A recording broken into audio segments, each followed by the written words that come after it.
Yes, it is Larry Sharpe here on the Sharpe Way Show. It's about 7 p.m., a little bit after on the East Coast. So, yep, time to talk to Larry Sharpe. That's kind of how it works. I know. I'm happy you'll give me a chunk of your evening. However, I got to say, I'm a little under the weather today, but I wanted to do this show even though I am feeling a bit sick. You probably hear I'm a little bit nasal.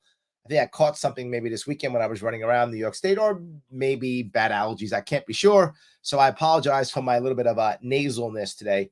And I may be wiping my nose here or there. I apologize. But I'm still here. Hardcore, as always. And we're going to be talking about debates. The debates that I was not in this year. Last time when we had debates, it was funny. We had the League of Women Voter debates, and I was in them. However, Cuomo didn't show up. This time, I'm not in them. But that's okay. I'm going to talk about them anyway. We'll see what happens. I hope you'll enjoy it. I think you know that you will enjoy it. And if that's true, then do me a small favor and like and comment and share. It does matter. It's important that people know what we're talking about and that people see it. So please do that. Like, comment, share if you like to. I appreciate that. And as always, please support the show sponsors, theadvocates.org. Head over here to the world's smallest political quiz. Click that link there, and you can go share that in other places so that people take the test. You can take it too if you want to, and then share your results. That would be awesome. I would love it. But I do want to cover some of these debates. Let me start right away because it may be some time tonight. I'm going to go right to it and beginning with the opening statements, and we'll chat. Good evening. I'm here for one reason: to save our state and deliver a safer, freer, better future for you and your family. New York. So he wants a freer future. That's his one reason. In reality, he should be honest. He should say, I'm here for one reason. I was worried that I might lose my congressional seat because of redistricting.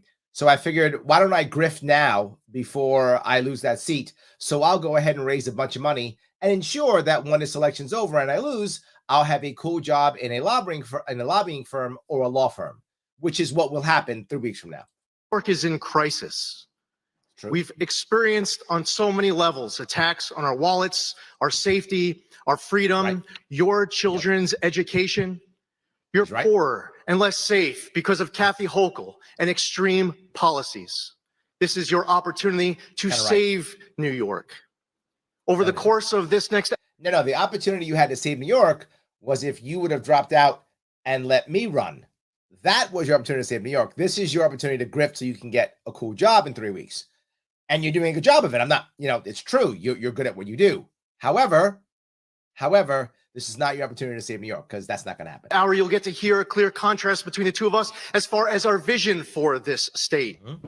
If you're tired of soaring crime, DAs that let violent criminals out on the street to roam free, crushing taxes and skyrocketing costs, True. New Yorkers struggling to feed their families, So the question will become is, what will be his policies? And I want you to think about this. He talks about several things. He talks about it's so expensive. He's right. High taxes. He's right. And crime. He's right. Now, I'm going to be very clear. The things he said are correct. What will he do for all those things? Only one thing. More cops. Now, more cops might be a good short-term answer for crime. It often is, right? Crack down. Often you'll stop crime short-term. Long-term, it doesn't work. The war on drugs shows that. But short-term, that will work. Where's the taxation piece and the affordability piece? He has no policy for that. Heat their homes. The reality is, for you deserve better. Mm-hmm.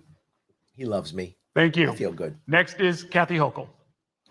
Well, nice to see you too as well, Lee. It's looking forward to this conversation. And thank you to Spectrum and Pace University for hosting this debate, this conversation. But it's all about the people tuning in here tonight.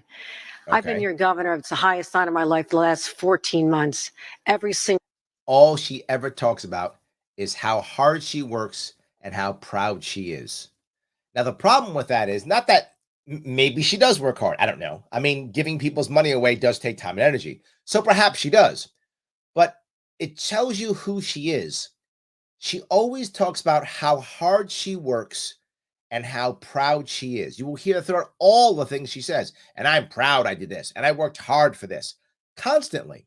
So it's just, that's how she thinks. Well, if I work hard, you got to give me money. If I know I'm screwing you over, but I'm proud, so give me cash. That's what she's worried about. Single day I wake up thinking about how I can fight harder for you and your families, to invest in education for your kids, give you more childcare opportunities so you can get back to your jobs. Also keeping more money in your pockets with middle class tax cuts and property tax rebates, but very much focused on public safety and getting more and more illegal guns off the streets. But that's all the other thing I have to protect, your safety, but also your fundamental rights. Your fundamental rights to be safe, but also to choose what you want done with your body, particularly this mess. So you care about my rights, like my right to vote? How about that one? Oh, I'm not in the ballot, so not that one. I know. My Second Amendment right to guns. Oh, nope, not that one. Okay, then for sure, right to go in my body, like vaccine. Oh, nope, not that one either. I'm not sure which rights you're talking about. Messages for women. You will see a great contrast here tonight between myself and my record and someone who has been called one of Donald Trump's strongest and most loyal supporters. Boom, Trump comes. He helped him on January 6th by supporting it with the over. See, I was wondering when I was last night, all of a sudden I heard a scream across Queens. I didn't know what happened. And now I know what happened. Someone invoked the name of the evil one, Trump. You know, the Democrats in Queens went, rah! That's, I was wondering, she did that. Okay, great. Perfect. There it is. Trump. Turning of an election. He sent text messages trying to orchestrate the big lie, and he opposes sensible gun safety laws as well as opposing a woman's right to choose. That's what's on the line here tonight. I'm looking forward to the conversation. I wish he opposed the gun laws. Like, I wish he did. He actually doesn't oppose the gun laws. He doesn't show up for gun laws. I wish he opposed them. Like, I wish she was right. She's actually wrong. Lee's nowhere on guns. He doesn't show up to them. He doesn't show up to votes on guns when he was in the assembly, nor now that he's in Congress. He doesn't show up on gun votes. I'm not joking. This is a real thing. He doesn't do it. So I guess in theory he opposes them, maybe. But how would you know? I wish he was right. I'd be more impressed with Lee if he actually was against the gun laws. Okay.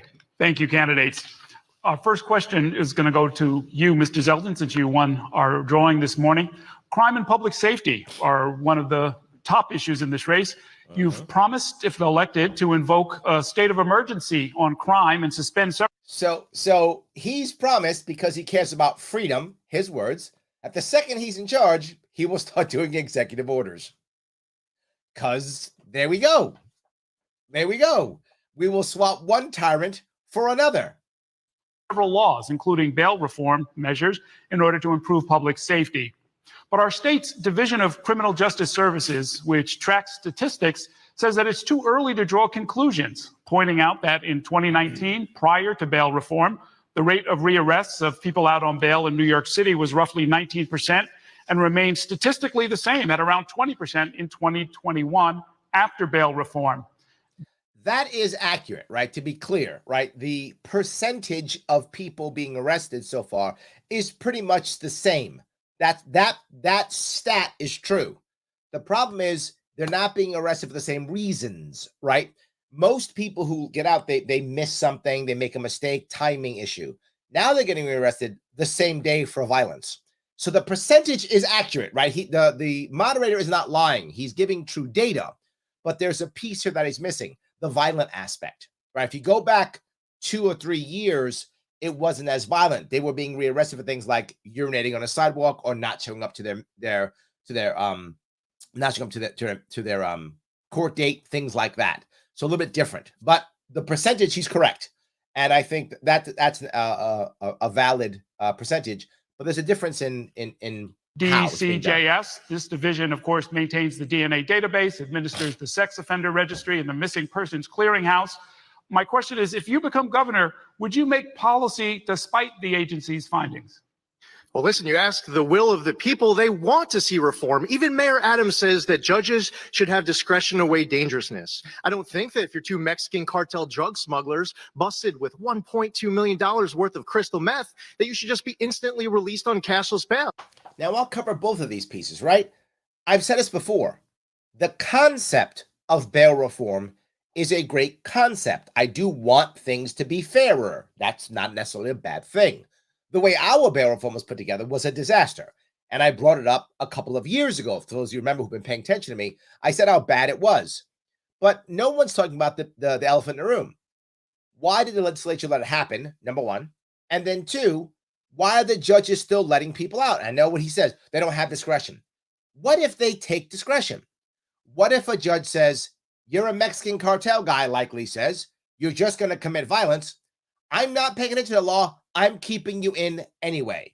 I am giving you a high bail or no bail. You're a Mexican cartel guy. No, you're staying in jail. What would happen to that judge? Nothing. Nothing. Judges are, you may not like this, but judges are above the law. They are. Nothing happens to them. Nothing. They would just do that. And then somebody would sue or go to an appellate court or something like that, and there will be rulings based upon this, and that would have fixed the law.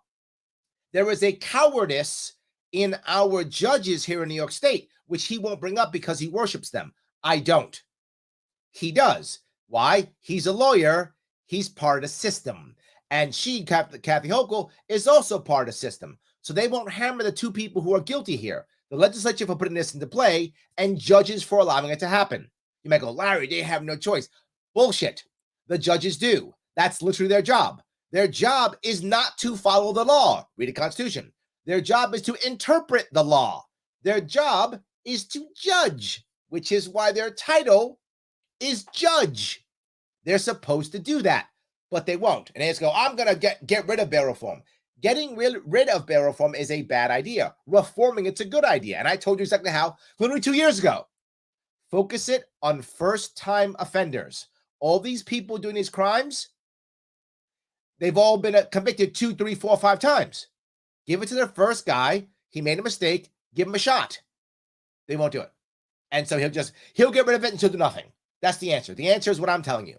Focus on first-time offenders. And get mad. Now, Kathy Hochul supports cashless bail. As soon as it got implemented, she was out there bragging about it. She chose the champion of the defund the police movement and the architect of cashless bail, Brian Benjamin. Yeah, that guy who got arrested and had to resign. Right. That was her first big decision to make him the lieutenant governor. We need to repeal cashless bail. We need to repeal the HALT Act. Okay, you're not going to repeal cashless bail right now because the Democrats run the assembly. So that's not going to happen. This is just him talking trash. He's not going to win. He knows he's not going to win. He's going to lose by 5 or 10 points. He knows it already. So that's why he says that. You're not going to repeal cashless bail because the assembly's all Democrats, right? It's a supermajority. So it's not going to happen. So instead, do a realistic repair of it via executive order that they will then have to. If you do it via executive order and give it to them and say, hey, here's an executive order. Do you okay it or not? The assembly will okay it because it is literally just a repair of bail reform. They'll do it, right? That's the issue. And that's what he doesn't want to do. And raise the age and less is more. We need to make our streets safe again. Raise the age and stop the HALT Act. Now, the HALT Act should also be modified, right? The concept of the HALT Act, if you guys who don't know, and that has nothing to do with crime, by the way. The HALT Act is an act that basically stops the corrections officers from putting people in solitary confinement. The reality is you don't want to stop the HALT Act either, right? You don't want to do either of those things. You don't want people being in solitary confinement for 6, 8, 9 months. That is cruel and unusual. But you also don't want to stop COs, corrections officers, from having a tool to punish people who need to be punished, and there's no other way of punishing them, and for people who want to escape Gen Pop because they fear their lives. So you want to adjust that also. Yet again, the concept of not being cruel to prisoners is a good concept. However, repealing it's a bad idea. You can fix these things. It's not crazy. And the whole thing has nothing to do with crime. That's in jail. You're already in jail, in prison. So he's just saying that because I'm going to yell to repeal stuff. It's wrong. And then raise the age. So now he wants to put 16-year-olds in jail for life because they're using 16-year-olds to shoot people.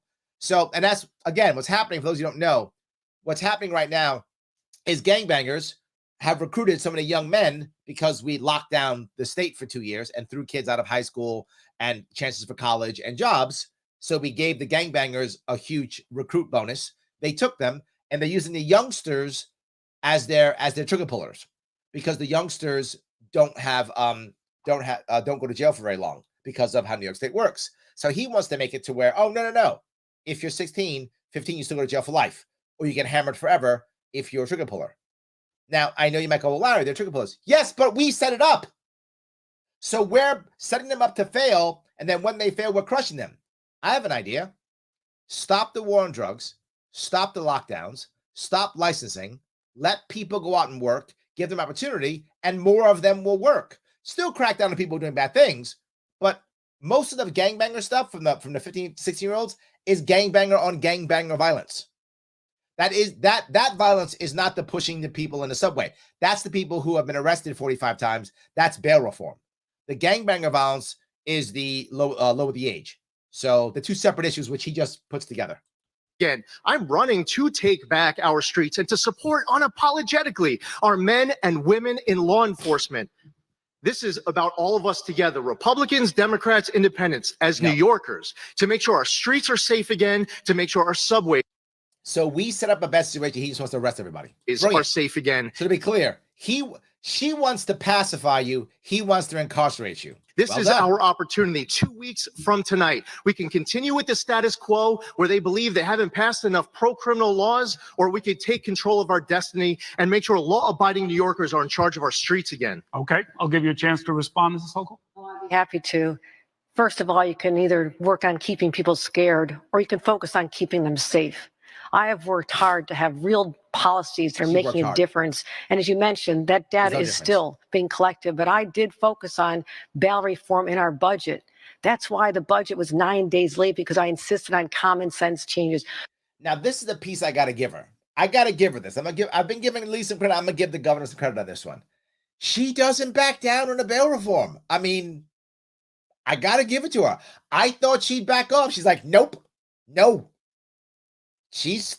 No, I'm surprised, but yes. Wow. I guess I'll give her, look, she didn't back off. I think she's wrong, but I'm going to give her credit for just, no, this is bail reform, to hell with you. Okay. I'll give her that at least. But there is no crime fighting plan if it doesn't include guns, illegal guns, and you refuse to talk. Completely wrong. Crime fighting literally has nothing to do with gun laws. And the funny part is, if you remember the Democratic debate, Jumaane Williams literally said that the 10 laws she passed, yes, she passed 10 gun laws this year, 10 new gun laws in a state that already had the strictest gun control in the entire country. She made some illegal guns illegaler. I'm not joking. So now this gun is more illegal. That's what she did. Jumaane Williams, who is left of her, he said these gun laws will do nothing. So she's done absolutely nothing, 100%. Talk about how we can do so much more. You didn't even show up for votes in Washington when a bipartisan group of enlightened legislators voted for an assault weapon ban. I mean, we lost another child and a teacher yesterday in St. Louis because people will not support what I was able to get done here in New York. And that is. Yeah, see, there's this. She's right. I mean, I give her, she's right. He didn't show up to any of the gun law votes. You guys who are conservatives, if you're watching this, and this is what I think is so funny, so many conservatives are like, well, we got to vote for Lee because he's not her. He's not a conservative. He won't even show up to gun law votes, not in Albany nor in D.C. When he was in the assembly, he missed the SAFE Act. He missed all of them. And then in D.C., he missed all of them too. He doesn't show up. I wish he was more anti-gun, more pro-gun and more anti-gun laws. I wish he was. He's not. And it's on purpose because he's wishy-washy so that he can try to just stay in power. That's it. Terrible. Oh, you guys are going to give me a lot of chat. Let me grab some of the chat here. So Shelley says, Jumaane Williams should have gotten the nod. Well, at least he's Jumaane Williams is a true believer, right? I think he's wrong, but he's a true believer. Right, that's one thing. He really believes socialism is the answer. He really believes left is the answer. I mean, he does. That's true. I'll give him that. I think Jumaane Williams is an honest player, even though wrong. He's an honest player, though. Ronnie says, Dems have had the governorship on lock since 2006 for really no good reason. The Republican candidates just have been no names who don't even try to win. They can't win, Ronnie. The state is going bluer and bluer and bluer. I think that's the key. Danny says, no crime fighting plan unless it includes disarming law-abiding citizens. Exactly. Thank you. Yes, she keeps New Yorkers safe by disarming New Yorkers. How historically stuck on stupid is that? Oh, Danny, so good. My dear, so good. Yes, I love that. That's very good. Yeah, that's how you do it, I guess. Exactly. So let me grab a couple more that you guys are talking about this. Let's see here. That was one of your opinion, Larry, on how George Pataki was able to serve 3 straight terms in governor as blue state. New York State seems like a long time ago, but really wasn't. No, Ronnie, it was a long time ago. It was 20 years ago. Remember that. No Republican has won a statewide election in this state in 20 years, right? That's the issue. In 20 years. So, yeah, it's not the right answer.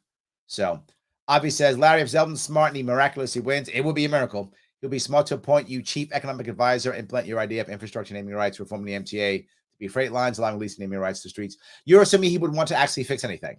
But yeah, maybe. People ask that. Would if someone would actually ask me to join their cabinet, would I join it? If I thought I could make real change, I would. If I thought it was just, to keep being bad, no, I wouldn't. But yeah, it would depend, right? If I thought it was, if I thought I could make some real change. He goes on to say, Larry understands the Republicans did you dirty. However, Zeldin really did humiliate Hochul and exposed her for the callous out of his narcissist she is when he said, why is he so fixated on crime?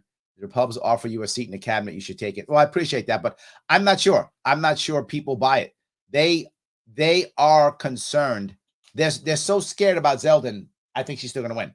I think she's going to win by 10 points. My point. They ban on assault weapons for teenagers. You can't even do that. It's quite extraordinary, but it's about getting the guns off the streets. That's the first start. We have more to do, but I'm the one to do it. Did you want to respond?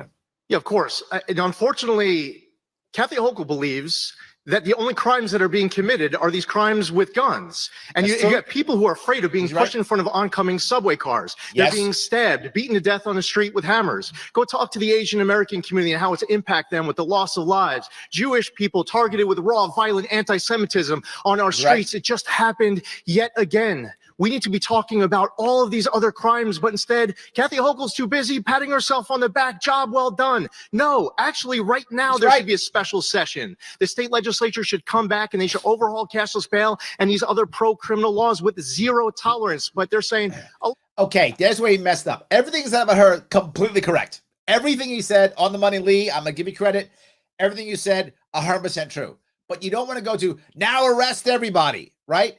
Do you want to have stronger laws right now or stronger crackdown right now? Yes, you do. But that is a short-term answer. You must have that. And now how do you make it to where you're not just putting 16-year-olds in jail forever, right? It costs us hundreds of thousands of dollars to keep kids in jail forever. Then they never get out and they go right back again. So we're ruining their lives and costing us money and destroying families. So yes, crack down so people know that you're not playing anymore. That's true. But then what, right? Where's the then what? There's nothing with him. She has no plan. He has a bad plan. Elect me. She says, elect me. And then you'll find out where maybe I'll stand on this issue in January. I want to follow up with you, Mr. Zeldin. You have vowed to remove the district attorney of the county where we're in right now, Alvin Bragg of Manhattan, on day one, if elected as governor. Day one. Of course, he is an elected official, and the state constitution specifies that removing a DA is not simple and is not automatic. Removal requires specific charges of wrongdoing, not just a difference of opinion, and the official in question must have a chance to defend themselves formally. What specific conduct are you alleging the district has engaged in, the district attorney has engaged in? Absolutely. The first thing I'll do right after I'm sworn into office is turning the Manhattan District Attorney Alvin Bragg to let him know that he's being removed.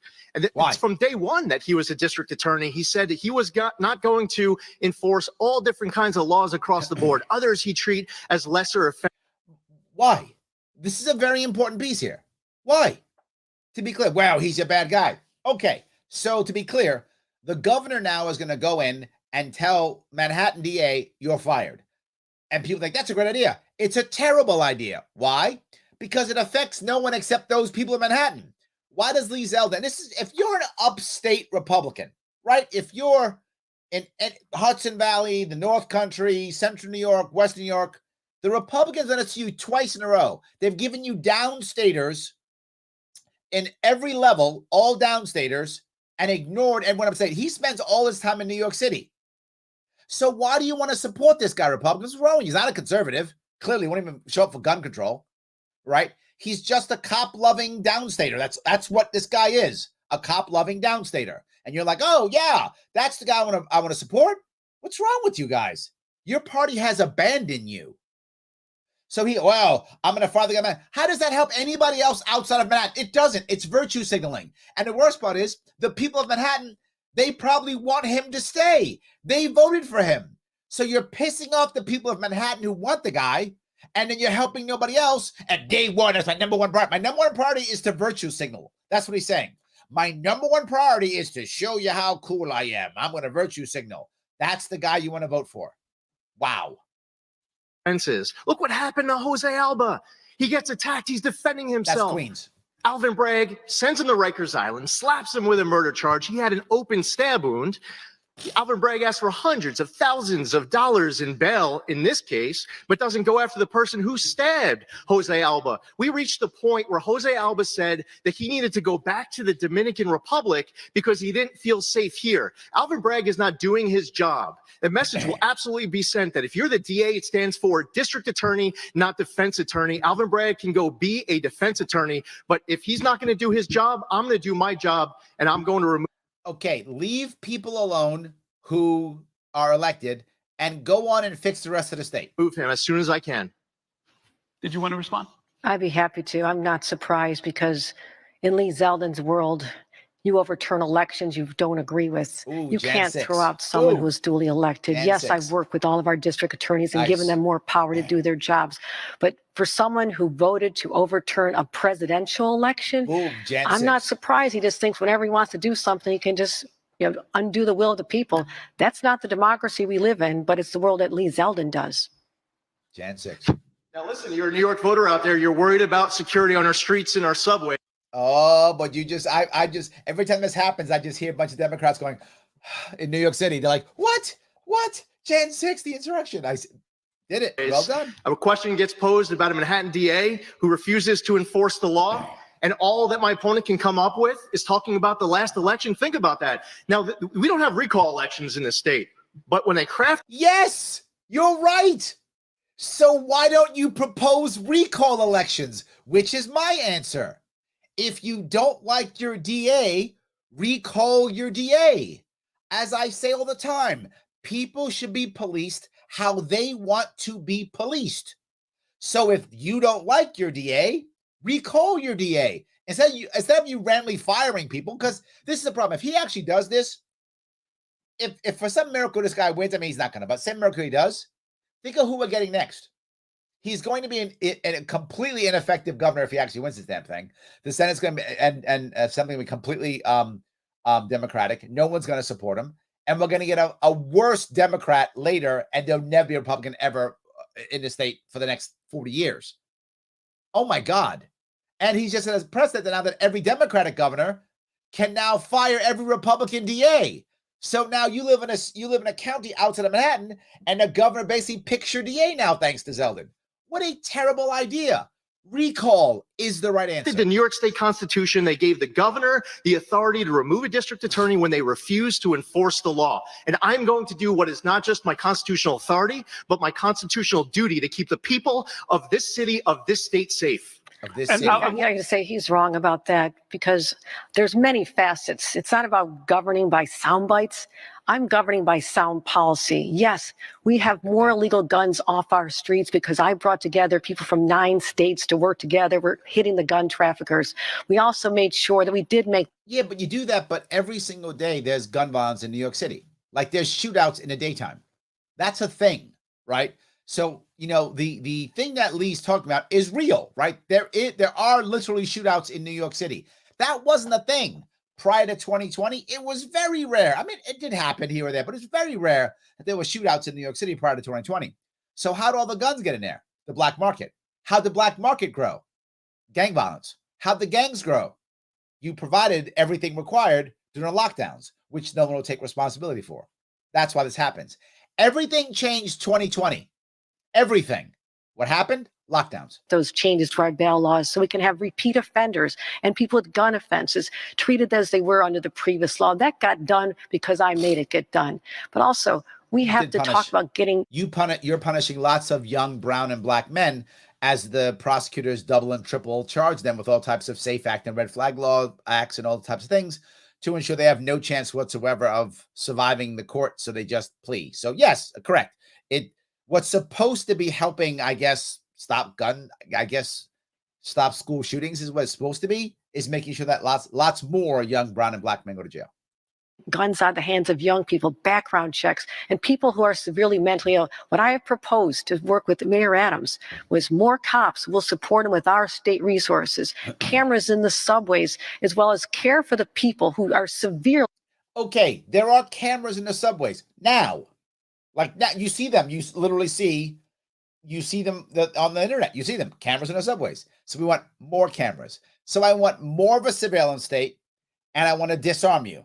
This sounds wonderful, doesn't it? Severely mentally ill and can have an episode that can cause harm. We're taking care of this. Setting aside an election is something you want to do. I'm all about getting results, 6th. Real results, not just more sound bites. Well, let me follow up with you, Mrs. Hochul. Overall crime in the subway is up by over 57% this year. That's true. There have been 8 homicides in the subway so far in 2022, while in prior years, going all the way back to 2008, there were never more than 3 murders in any given year. As I said, this all happened in 2020. Prior to 2020, this city was not a violent city. I mean, bad things happen, but there's 8 million people in the city, right? So there was going to be some violence. But relative to other cities, we were a safe city. Year in the subways. And as you mentioned a few days ago, you and Mayor Eric Adams announced a plan for an expanded police presence in the subways, along with more security cameras, 50 new treatment beds for the mentally ill. But given the dimensions of the problem, what is your message to New Yorkers who are frightened for their safety and believe the latest initiative is too little too late? No, I understand the fear. I walk the streets of New York City every day. I've taken the subways. This fear is real. There's facts that talk about statistics, which make a different case, but I'm also dealing with real human beings who are anxious about their kids getting on a subway or going to work. I understand that, but that was not my first time teaming up with Mayor Adams. We were together literally January 6th, not that January 6th, but January 6th the following year. When Eric Adams was brand new as governor, as mayor. Now that was a good one. I got to give it. That was a good one. Not that January. That was actually a good one. Well done, Kathy. You get a point for that. Nicely done. I said, let's go to the subway together. Let's work together. You never heard that before. Yeah, she's like, let's go to the subway together. But you telling me you went without armed guards? You just went hanging out? Just you and Eric Adams just went hanging out without your armed guards? Stop. I would feel totally safe in the subway if I've got 2-3 armed guards with me. Yeah, I'm good. Wearing my my bulletproof vest. I got 3 goons with me with guns. I'm feeling real good. Of course. Shaq's like, I just went there by myself. Stop. That's not what happened, right? Come on. It's not what happened. So yes. Let me grab a couple more of these. Paula says, Hochul looks like she knows she has it in the bag. She does. Right. And how do I know that she has it in the bag? Or at least her team believes so. Because I'm not on the debate stage. I'm not joking. If she was afraid in any way, she would have added others to take votes away from Lee. That's what Cuomo did in 2014 when he was scared of Astorino. Astorino was probably the closest guy to beating Cuomo. Cuomo was worried. So when he debated, he brought in Michael McDermott. I know because I prepped Michael McDermott. I was his driver, and I prepped him in 2014 to get him ready for that debate. So I wasn't the only guy, by the way. It was me and others. I was part of the team that prepped him. We prepped him for the debate.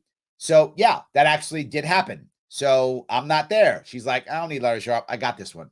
I think you are correct. She does feel that way, 100%.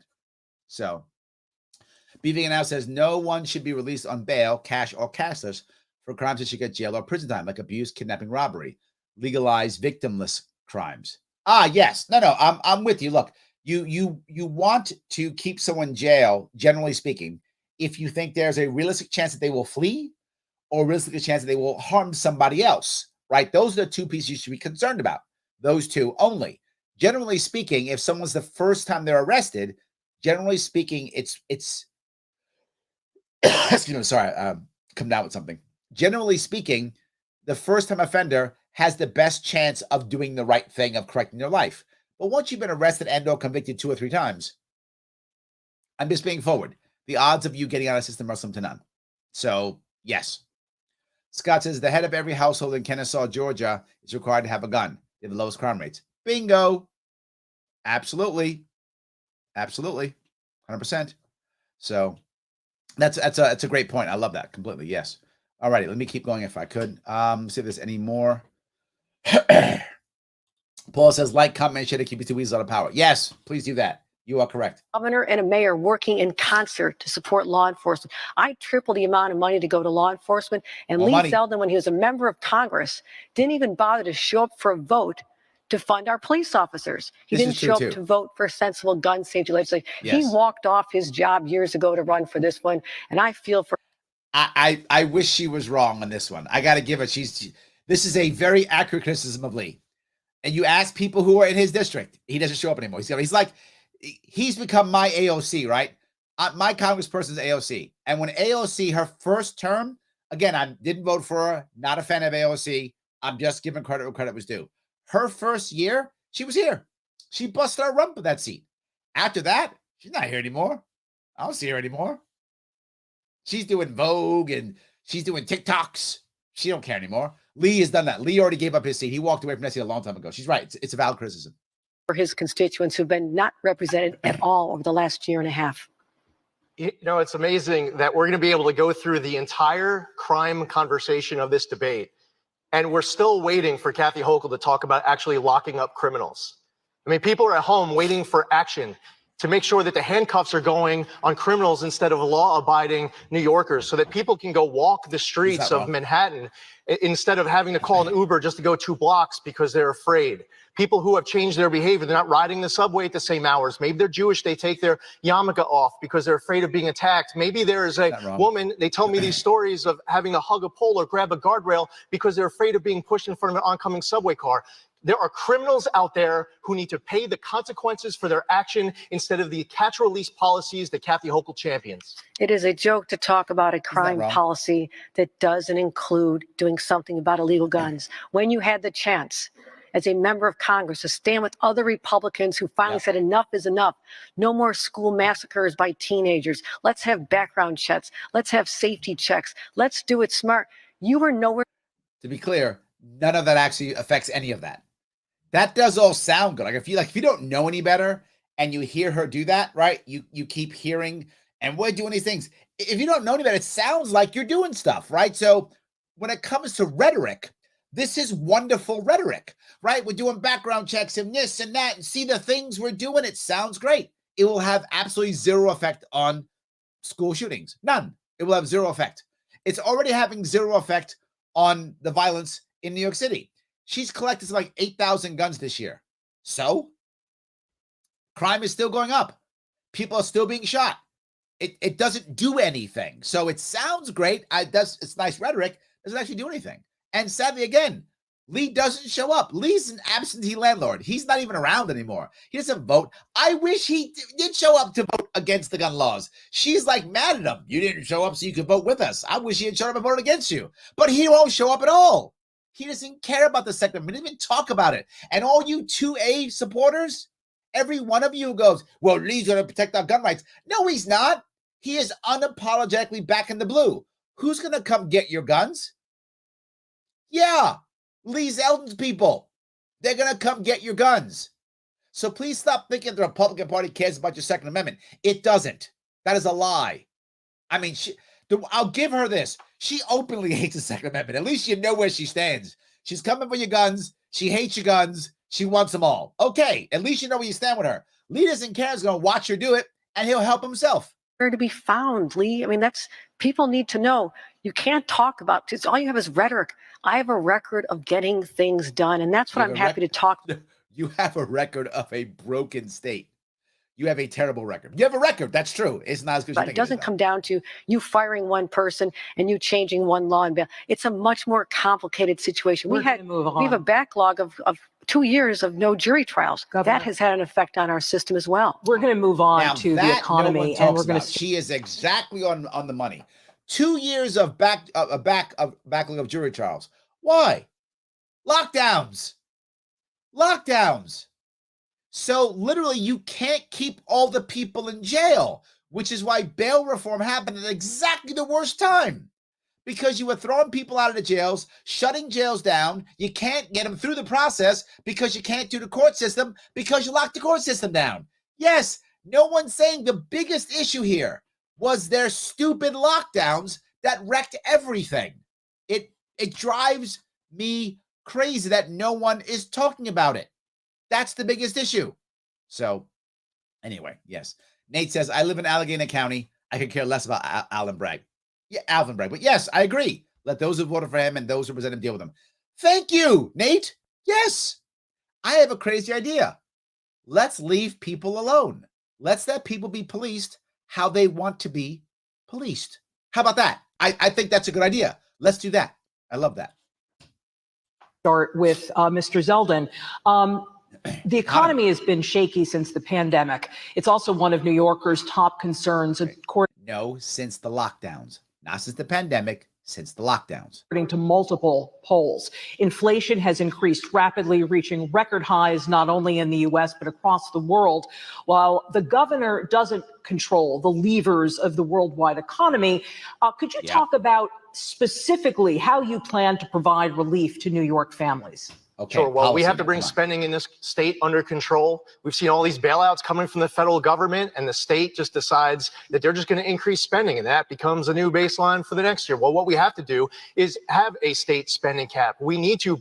So a state spending cap is going to bring back the economy. He has no idea. Lee Zeldin has no idea what a policy is, no idea what a plan is. Lee Zeldin wouldn't know a plan or a policy if it was stapled to the cop's boot he was currently licking. That is how much he has no idea what a plan or a policy is. So they asked for a policy, he has none. They asked for a plan, he has none. I'm just going to repeal and stuff and fire people, and now I'm going to cap spending. How are you going to cap spending in this state? How? Just because you say so. The budget goes through the assembly. We have a line that is insanely crazy. We have counties that are dependent upon that cash now. No plan, no policy. I have an actual policy to raise money throughout without using taxation. He doesn't have that. And here's the worst part. He can just go to my website and steal all my policies. I don't care. If Lee's team's watching this, and if you're not, you're idiots, you should be, just go to my policy page and take them all. I don't mind.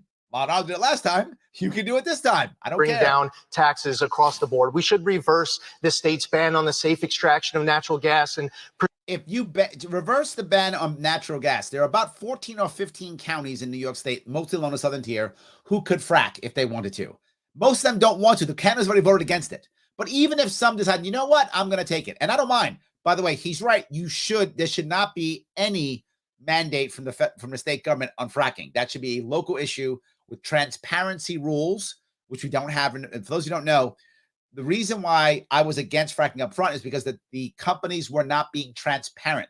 They were hiding behind intellectual property laws and intellectual property and saying, I can't tell you what's going to go in the ground because of intellectual property. And I say, no, if it's going into the ground, New York State people's property, you must be transparent with what you're putting in.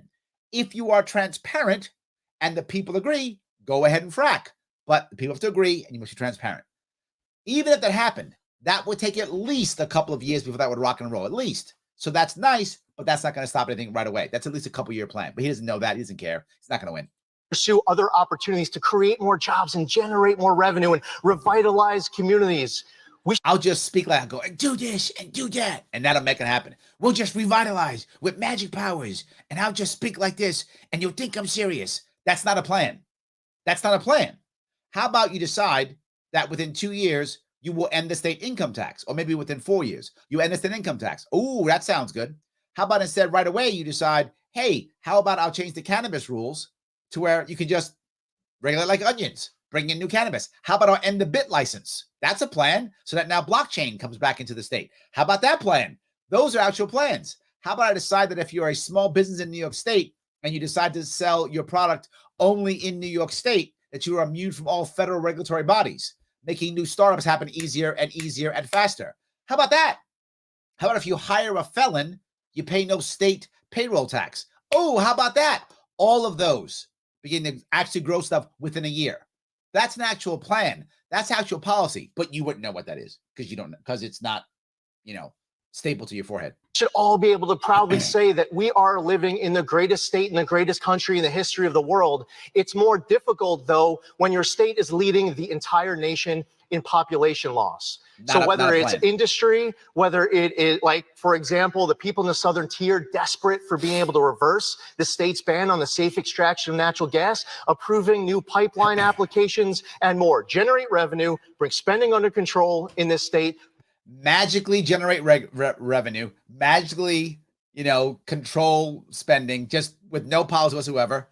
I'm talking about leasing out naming rights to bridges to raise money so you don't have to raise taxes. I'm talking about creating an actual fund, which is a separate company, New York State Social Trust, that will take care of schools.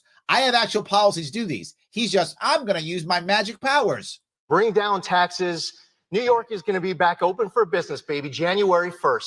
Because I Thank you. said so. Same question. Look at his face. Yeah, did you believe it? That's, did you believe that? That face right there is, that bullshit I said. Did you buy it? Oh, are they buying it? Yeah. No, we're not buying it, Lee. That was a bunch of sound bites. Wow, I can't believe it. Kathy's right. He's a soundbite guy. It's back for business, baby. Yeah. To Governor Hochul. It's an interesting response. Let me talk about what I've done, but also respond to what we just heard. If you're really serious about helping people, you cut their taxes in middle-class families. I did that this year with the legislature. Okay, you did not do that. That's not true. No, you did not do that. We gave people property tax rebates this year. We suspended the state tax on gas. Yes, you suspended the tax on gas for a bit, and you gave a rebate. That's a short-term, which is nice. I'm not mad at you for that. That's nice, but that didn't solve any problem. Gasoline to help get more money back in their pockets. But the most expensive thing for our families is their mortgage or their rent payments. I have a plan heading into the next session, which is thoughtful. We're going to be able to create up to 1 million new homes so we can help drive down the affordability issue. So the state is going to create 1 million new homes because it's thoughtful. She said it's thoughtful, she said, not effective. How is the state going to build 1 million new homes? More importantly, why is the state building 1 million new homes? Why is the state building homes? Why aren't regular construction people building the homes? Because the state has to build them, because no one else will build them, because they don't believe people will buy them, because literally thousands, hundreds of thousands of New Yorkers are leaving every year. That's why the people won't build them. The government has to do it. So your taxpayer dollars will build homes now. The government will just do everything now. Just everything. That's her answer. Government will do everything. Issues for families. I'm focused on this, but it's so disingenuous to say you want to create jobs when you as a member of Congress vote against everything that would create jobs. You voted against the infrastructure bill. You voted against, that was bipartisan. You voted against the Inflation Reduction Act that would have brought more money to help protect our environment. You know what we're doing? This is our problem, and we got to figure this out. You guys haven't gotten this. I'm going to give you the actual answers. If we had the Inflation Reduction Act, which obviously reduces inflation, what we should make the new act is Everything is Awesome Forever Act. Problem solved. I am clearly a genius. If we would just pass the Everything is Awesome Forever Act, let's just pass that law, and then everything's awesome forever. Because clearly, if the act says something, it does it because you say so. So as soon as I get into power, I'm going to pass the Everything is Awesome Forever Act, and done and done. America becomes great again. Done. Armin, you think that, I know you're an election denier, but also a climate change denier. I mean, it's absurd that you live on Long Island and we're talking about the 10th anniversary of Superstorm Sandy. That federal money can be used in our state to build up resiliency so we don't lose people's lives again. We have to have smart economic policies. I know how to create jobs. Ask Micron why they came to New York with 50. Because you bribe them. That would be the reason why. Ask Micron why they came. Because you bribe them. This is not rocket science. You bribe them. Ask because you're so smart? That's why? Because you're so no, because you bribe them with our money. I got to give her again. I'm going to give credit where credit is due. Kathy's good at this. Kathy's amazing at giving our money away. I mean, when it comes to giving money away, she's better than Cuomo was. Cuomo kept it. Cuomo was much more greedy because he was in power. She's new. She's got to give the money away to keep all those people on her side. She gives away money like nobody's business, particularly because it's not her money. But that's fine. She's good at that. Very good. 1,000 jobs because we know how to do that. And I'm going to continue focusing on. Okay, 50,000 jobs. I will say this now. Whatever number of jobs Micron will bring, it will not be 50,000 jobs. How do I know that? Literally, of all the dozens upon dozens of schemes like this that have come to New York, literally 0 of them have met their jobs promise. 0. Not one. 0. It never works. And when I say never, there's no hyperbole there. It never works, ever. Ever. They will also not make that number. Whatever number they make, I don't know, it will not be that. It will be less than that because it's always less than that. And they always go, well, it'll be enough that local jobs. It will not be the number of local jobs. They'll bring people from other states in too. They'll do that also. It won't be local. And it will also destroy local business because it always does that too. Yes. So instead of bribing big business to come to us, why don't we make it easier for a small business to grow? I know sounds nuts, right? Our economy back. Mr. Zeldin. Yeah, sure. And obviously what the governor's not pointing out is that she's hitting all the commuters now with a congestion pricing tax. She's not talking about hitting the farmers with a reduction of the overtime threshold from 60 hours to 40 hours a week. Yep. As a member of Congress, I actually... Now, the problem with that, some of you who lean more left may be happy about this. You may go, look, I'm glad that now farm workers will get overtime at over 40 hours a week. And then you may like that because, right, in New York State, it was you only get overtime after 60 hours a week. And I go, Larry, that's cruel. It isn't. And I know it may sound bad, but a lot of that work is seasonal. So the people who come are happy. They want to come and bust their rumps. They do. I'm not making this up. Ask them. They will tell you. I've met them. This is not me making this up. Many of these people want to come. They come for a seasonal job. They bust their rump and work 80 hours a week for X number of months. Then they go back to their home or wherever they're going from or do some other job. They're there to make a bunch of cash for whatever reason they want. Now, they know this. And the farmers know this too. And the whole pricing structure is based upon that. When you change that, you raise the pricing of everything, right? No, you know what happens? At least half of these people, if not more than that, at least half are undocumented workers. So what do? They have bogus Social Security numbers. I'm not making this up. They won't talk about this. This is how it actually works in New York State. I know because I crossed this state and I actually talked to farmers and I talked to the workers. They talk to me, so I know what actually happens. So what they do is they already have bogus Social Security numbers. So what they do is they just get 2 bogus Social Security numbers. Instead of 1, they get 2. So now the first Social Security number works for 40 hours, and then a second one works for another 40. So they don't get paid overtime anyway. They just work on 2 bogus Social Security numbers because the farmer can't afford to pay them. That's how that actually works. But now the state is going to pay for a bunch of it. So, of course, your taxpayer dollars now will pay for some of that. Well, because why not? And it's for the first year or 2, I forgot. So for the first year or 2, these workers will scam and take some money off the government. And after that, they won't. But here's the worst part. When those workers scam, the money that you supposedly save, we won't save because the government is going to then find their worker police or whatever it is. They're going to start investigating so they can start punishing farmers and workers because that's what they do. Have to validate who they are. Just like when they give all the PPP loans, whatever they did, all those PPE loans, whatever they were, all those loans out. Now they have auditors coming back and saying, did you really do it or not? So they can put you in jail and fine you. So now they will punish the farmers later, 2 or 3 years from now. That's how that will work. Farmers will hate this. That's why farmers don't like this idea. Actually helped get the FAST Act passed in 2015 when I first got there. And you know that for all those people in the Long Island Expressway who are tired of hitting all those potholes, all the damage done to vehicles. He's right. It wasn't until just now, just before an election, that they were spending the money that we got allocated in December of 2015, dragging their feet from one industry to the next, regardless of whether we're talking about the east end of Long Island, the southern tier, or anywhere else, those farmers in the North Country and beyond. Kathy Hochul has been failing every step of the way, but that's the rest of the story she won't tell you. Right. Thank you. I will be happy to tell you a response to that. First of all, those infrastructure dollars are supported by votes in Congress. You didn't even bother to vote to help me fill $86 million worth of potholes. He doesn't show up. I mean, he's a bad congressman. So, yeah, he doesn't bother showing up. Yeah, so she's not wrong, right? I mean, she's wrong on many things. On this one, she's kind of got people love the LIE now. It's just out there. Southern state. People are so happy to see this done. And okay, no, I lived there. Zeldin's like, what? You don't live here. I know. I live here. People don't love the LIE. No, they don't. They call it the LIP, not the Long Island Expressway. They call it the Long Island parking lot. So they call it the LIP, not the LIE. And if you live down here, you would know that. but that's what they actually call it. So yes, she's completely wrong. That's absolutely not true. Got it done because I know how to take care of bringing money to the state and spending it wisely on things that people may. Now, you mentioned Well, that's true, right? Again, I'm gonna give her credit. She knows how to bring money to the state. She got Uncle Joe to give her tons of money. So you know what?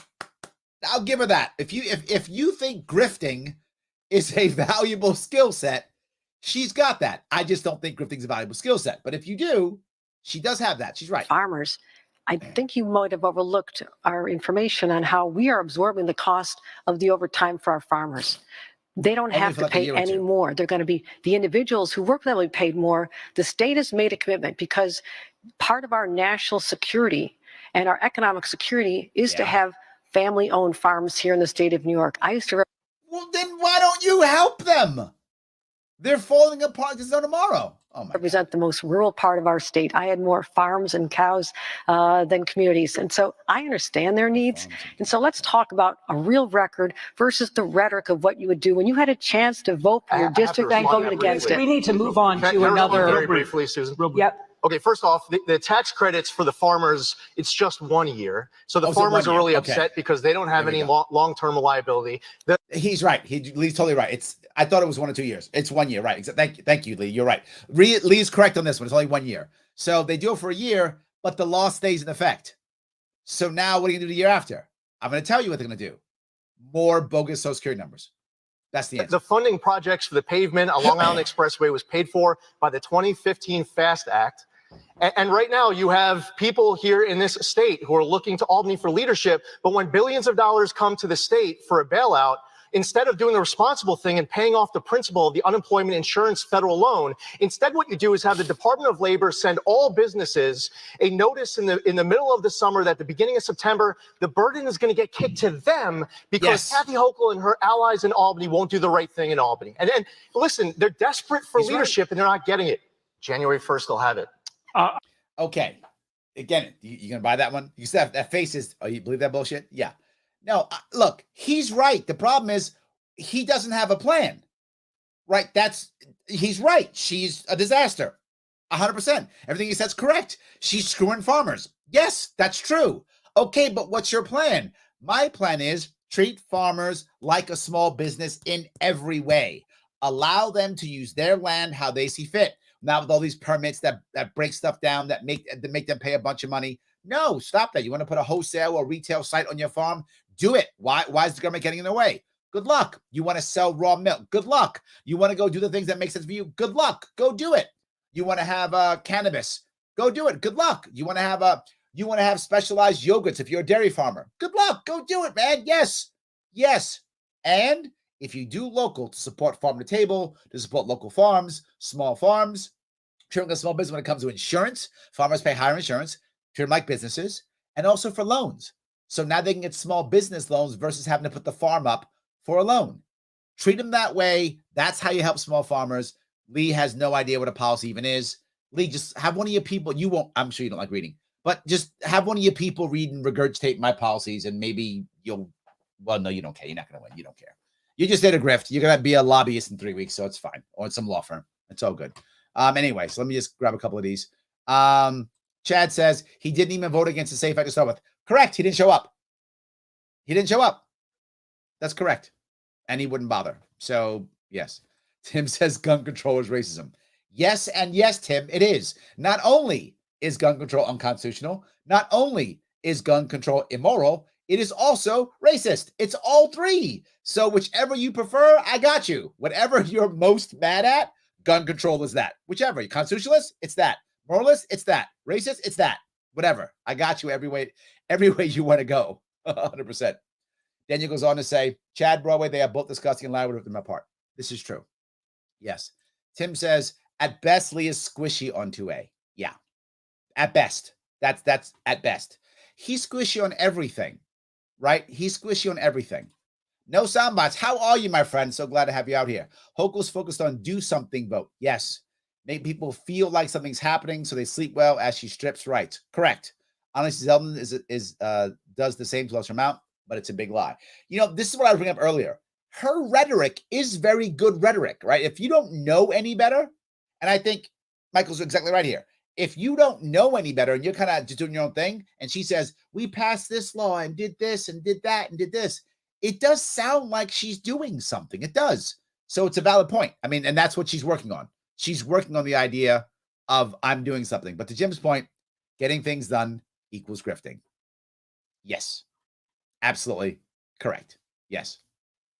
So Nate says, Oneida County Sheriff's Office used SAFE Act and ERPO to take people's guns for selling CBD and cannabis.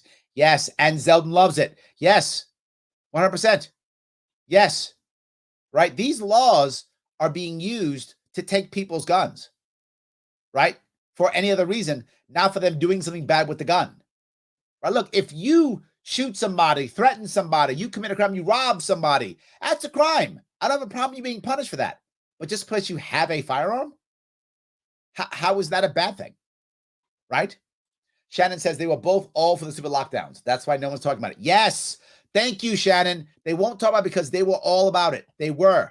Absolutely. Yes. Absolutely. Ronnie's on point. Tell him, Larry, stop throwing that stupid word pandemic around. You sickos locked New York down. That's the problem. 100%. They just locked everything down, and people don't want to accept that, right? They don't want to accept that they actually locked the state down, and that's what did most of the issue, most of the problems. Yes. I want to move on. Mr. Zeldin, New York City in particular is seeing record high rents. New Yorkers upstate are getting priced out of starter homes. According to the New York State Unified Court System, there have been more than 150,000 eviction filings this year alone. A lot of that, of course, is the result of the pandemic. What is your plan to ensure that families can access stable, affordable housing? All right, we just talked about this. This was not the result of the pandemic. It was you not letting people open up their businesses and go to work. That's what it was. So please stop pretending. What a pandemic or a virus does is hurt and or kill people. That's what viruses do. They harm and or kill people. That's accurate. That's what they do. They don't lock businesses down. They don't destroy economies. They don't stop people from working. They don't do that. Only governments can do that. So let's keep that in mind. That's the reason why. And what do you believe the state's financial commitment toward affordable housing should be? Well, while we need to be building more affordable housing, there are individuals and companies that want to invest here, but because it takes so long for them to be able to get approvals, the process is so drawn out that they're looking to other states and they're sending their money elsewhere. I just spoke to someone who's moving operations down to North Carolina. So what he does is when someone says, hey, Lee, there's a problem. How do you fix it? Let me tell you more about the problem. Yeah, he already said the problem. How are you going to fix it? Carolina, instead of investing that money right here. We have people at the state level, bureaucrats drawing it out. You can abuse the litigation process to draw this process out. And honestly, the last conversation that we were just having, the last question about improving the economy, creating more good paying. So just jump off. Yeah. Here's your answer. Create a rent to own scheme within New York State that allows the big businesses that create that buy and build a bunch of houses, that when they sell the house, whenever they sell the house or the building or whatever they're selling, the home, when they're selling it, no capital gains tax. If they don't have, these are companies that will drop $5, $10, $15 billion on land and homes. They will buy massive tracts and buy massive amounts of homes, which is a good thing. Please build lots of homes. Absolutely. Do that. And as long as it's rent to own, which means it's cheaper to rent, but then eventually you can own. Whenever they sell it, you make sure there's no capital gains tax. And you might go, Larry, they want to lose all this tax. No, let them not pay the tax, but instead give ownership to literally hundreds of thousands of New Yorkers. I'm okay with that. Don't pay your tax. Instead, make sure that hundreds of thousands of New Yorkers can get homes. That can be put into play within a year. And if people hear it's going to happen and believe it, you will find large real estate companies starting to buy up land and build homes immediately. You will see it begin to happen right within a year. That's how you start building more homes. You then allow for tiny homes when it comes to people who are unhoused or homeless, based upon specific populations. I talk about this constantly all the time, specifically to build these specific buildings out. You did that for nonprofits. You allow them to name it, so they get the naming rights as always. And if you make sure people are getting 1/3 of their income, there's some rental income for it. And at the end, they can sell if they want to. No capital gains. Done deal. Jobs That's going to be important for us to be able to have individuals who can afford to have that dream of home ownership. But in Kathy Hochul's New York, you can either have your first kid here in the basement of mom and dad's house, or you can move to some other state and buy your own home in Cary, North Carolina. First-time home buyer credits is going to be a very important thing for us to ramp up in this state. Keeping the American dream alive as a New York dream is right now under attack. It gets reversed January 1st. He said nothing. All he says is, his entire thing is, I'm going to win. He just throws up false promises. Would you trust this guy? No matter what you say, I'm going to win. I'm going to win. Okay, but how are you going to fix things? Doesn't matter. I'm going to win. How are you going to fix this? Doesn't matter. I'm going to win. But what about this? Doesn't matter. I'm going to win. Everything sucks. I'm going to win. I have magic powers. The second I win, the magic Zeldin powers fix everything. I don't think I heard an answer on that, but let me talk about what we've done already before I respond. $25 billion in the last budget to build 100,000 more units of affordable housing. I go to more ribbon cuttings and groundbreakings from the Bronx to Brooklyn to Rochester to Buffalo, and we're building this. But in the meantime, we have to continue helping those who were subjected to having a loss of income during the pandemic. They couldn't make their rent payments. Landlords were... Okay, during your lockdowns that you said nothing about. Let's not forget that you said nothing about. Hurt, they were hurt. I'm the one who opened up billions of dollars my first week on the job to make sure we could help them be stabilized. No, she's not wrong with that. I'm going to give her that. When it comes to grifting Uncle Joe's money, she's good at that. That's a skill set she has, right? So as long as Uncle Joe's president, he's going to keep writing her checks. She is good at that. I'm going to give her credit. That's not a skill set that I think is valuable, but going forward, I have a plan that's going to help us with office space conversions in places like New York City, also do the more building, but also break down some of the barriers that are there. There's a lot of zoning. Transit-oriented development makes sense. We've seen the success of it all over Long Island and in the lower. This is literally all downstate stuff. And not that I'm against downstate. I live downstate. But they've talked about upstate at all. They laughed at it. And you upstate Republicans are going to vote for Lee Zeldin and not write my name in. What's wrong with you? Like, what's wrong with you? You actually think that this guy's going to win? I mean, stop. Just stop. So I'm going to grab a couple more of these. Avi says, Larry, I understand your point about keeping fracking a local issue. However, the energy situation is dire in New York State, and New York State is too woke that on a local level, nobody would accept it and will cost all of us. The happy medium is that we allow fracking and it be done with land leases, and energy compasses are liable. I think companies are liable for the damages to the soil. Yeah, the other issue would be insurance. I would agree with that. I think insurance is a key piece, but I think the answer is nuclear energy. You put 3 nuclear power plants in the North Country, and there's enough people in North Country, enough areas who'll be okay with it, right? There's areas where people will be happy to have it. They want the jobs. You put 3 nuclear power plants. If people want to frack, they can, but I think nuclear energy is the answer. That's where my head is, right? I think that's the issue, right? I really think that's a much better way of doing it. I think if you do that, that's much better. So, all right. Let's see here. Let's see. I've got a couple more. Excuse me. James is the biggest script ever. It is true. Absolutely. Yes, absolutely. And yes, of course, right in Larry Sharpe.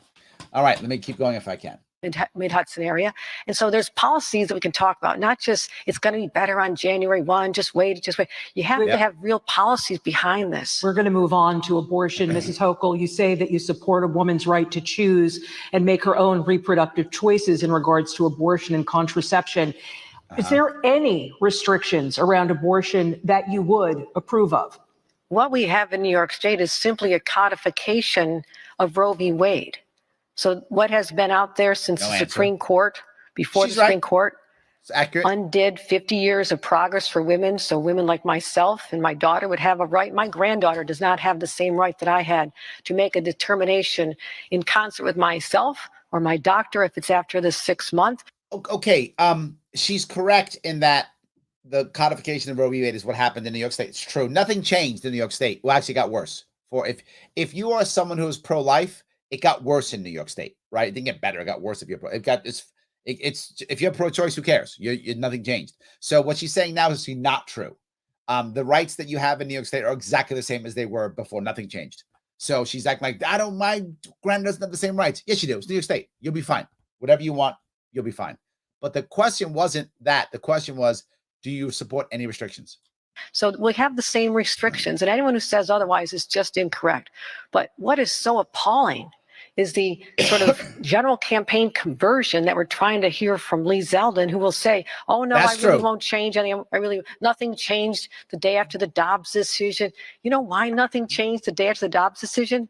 It's because I'm the governor of the state of New York and he's not. So we can That's not talk true. about policies all you want, but Those are let's look at the codified. record. There was very few people in Congress who have a more pro-life record. Someone who said he'd bring on a pro-life health commissioner. You know how much power that person has over decisions on regulations? They could literally use their power to shut down clinics. So that is a frightening spectacle. Women need to know that. Yes, because you did.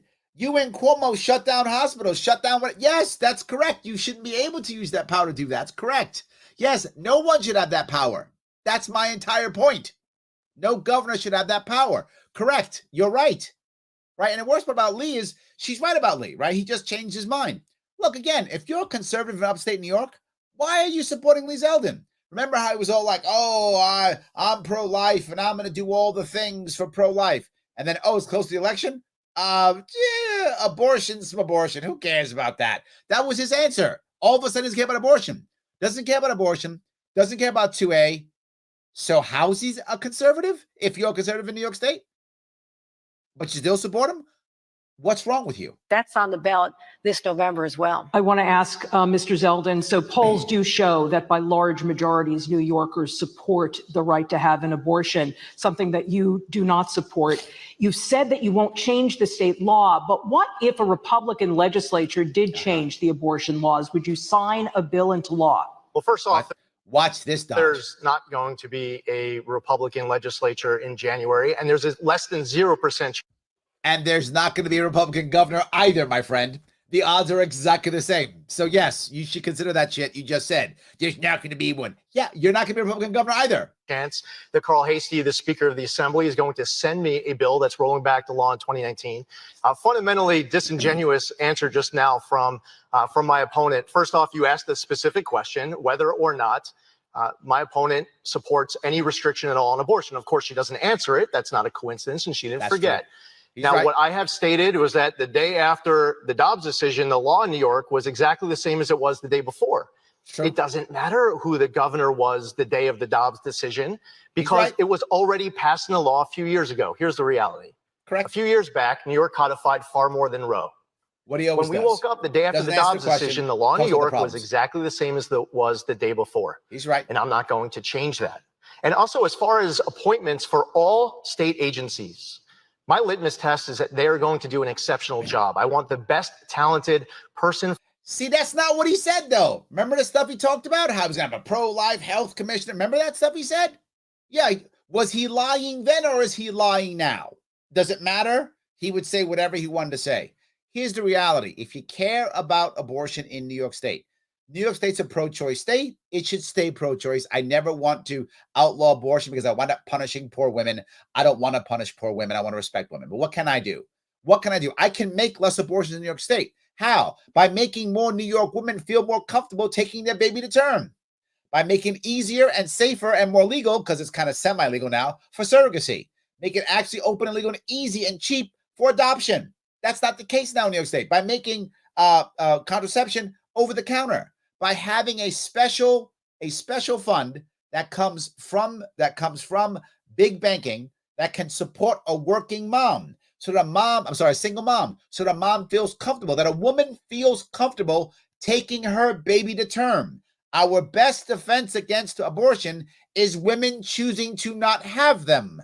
And if we make women feel safer and give them more choices, they'll take their babies to term. How do we know this? It's already happening. It's already happening. I'm not joking. Since the one good that, I mean, it's a couple good things about lockdowns. Most of it's terrible. But there's a couple little things that are good. And the silver lining was many women who found themselves able to stay home and still work. Sadly, this is not really the working class of America, because the working class of America spends most of the time physically working at a place. But the more educated, more white-collar workers of America, women, found that they could stay home and hang out with their kids more. They had more babies. Crazy. When you actually give women more choice, more support, more options, they make better choices. Isn't it nuts? That's how you deal with it. He won't say that. He'll just blow you off. You conservatives in New York State, he bamboozles you. That's what he does, and you keep voting for him on a conservative line, rewarding conservatives for their bad behavior. Not shame on him. He's shown you who he is. Shame on you for supporting him. For Shame all on you. agencies. I don't want the state liquor authority extorting, people, or DEC extorting people who are trying to apply for follow-ups, or they're not wearing a mask when they're answering the door at their restaurant. My litmus test for all state agencies is that they are the best qualified person, period. Mr. Zeldin, you have not committed to maintaining state funding for Planned Parenthood. Why not, when for many women in our state, Planned Parenthood is a trusted service for healthcare? Well, what I said was that I'd Watch him dodge this. Planned Parenthood. Watch him dodge this. be working with the legislature, and I'm sure Carl Hastie will come to the table wanting a funding level for whatever his priorities might be across. No funding for Planned Parenthood, not from the state. Planned Parenthood has every right to exist as a nonprofit, and if you want to give your money to Planned Parenthood, you may, and if you like it, you should. It's your money. Do what you feel is appropriate. However, taxpayer dollars should not be going to Planned Parenthood, period. Should not be going. No. The answer is no. If you want to do it, write a check. It's your money. Do what you feel. No taxpayer dollars. That's what he should be saying. That's what I would say.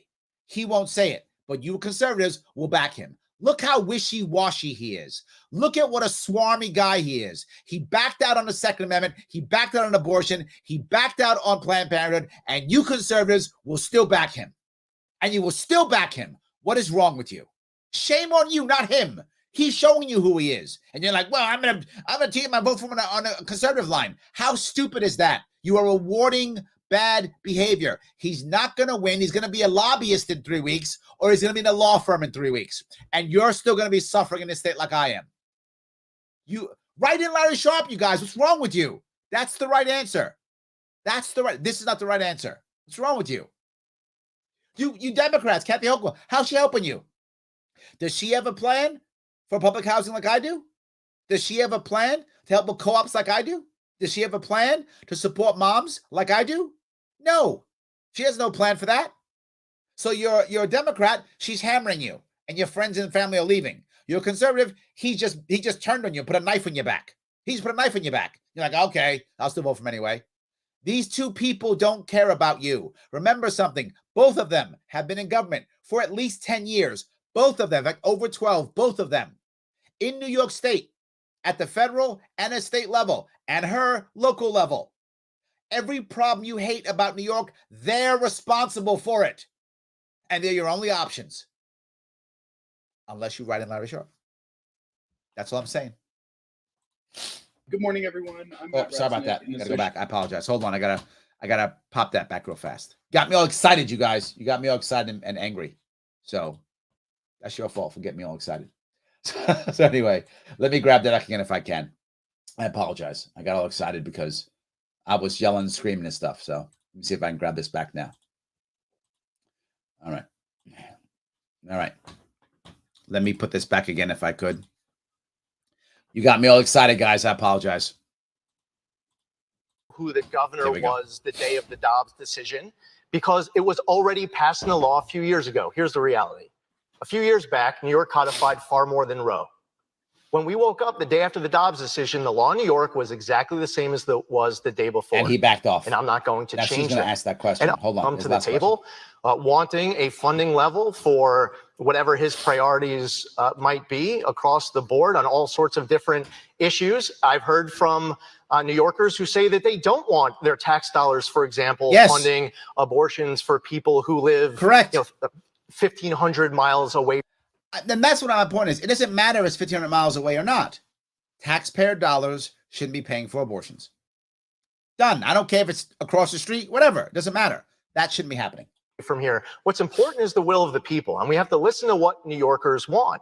And I've actually heard from a number of people who consider themselves to be pro-choice, who are not happy hearing that their tax dollars are being used to fund abortions many states away. And Yes. listen, that's the priority of my opponent. I get it, but the will of the How people wishy-washy is this, though? It's that I've heard embarrassing. from, they're not happy about it. Lee, you can't run from your record. You're the only person standing on this stage whose name right now, not years past, but right now, is on a bill called Life Begins at Conception. You did that now. Yep. So I don't know how you think that people aren't going to notice your past record and the fact that your name was on the amicus brief in support of the Supreme Court decision to overturn Roe v. Wade. The day after Correct. it happened, you applauded it and said, what a great victory for life. That wasn't that long ago, Lee. People are paying attention. You can't say, oh, it won't happen under me. A governor has a lot of power. You even said how on the first day you're willing to suspend laws. How do we know you won't do it then? I don't trust this. The women don't trust this. I think it's right. Can I respond to that? It is, Yes. real briefly, please. Yeah, I mean, listen, I stated that the first day that I'm in office, I'm going to declare a crime emergency and suspend cashless bail and these other pro-criminal laws because. So you went into pro-criminal. This is abortion. You are just changing your mind because you're wishy-washy, right? Because you're wishy-washy.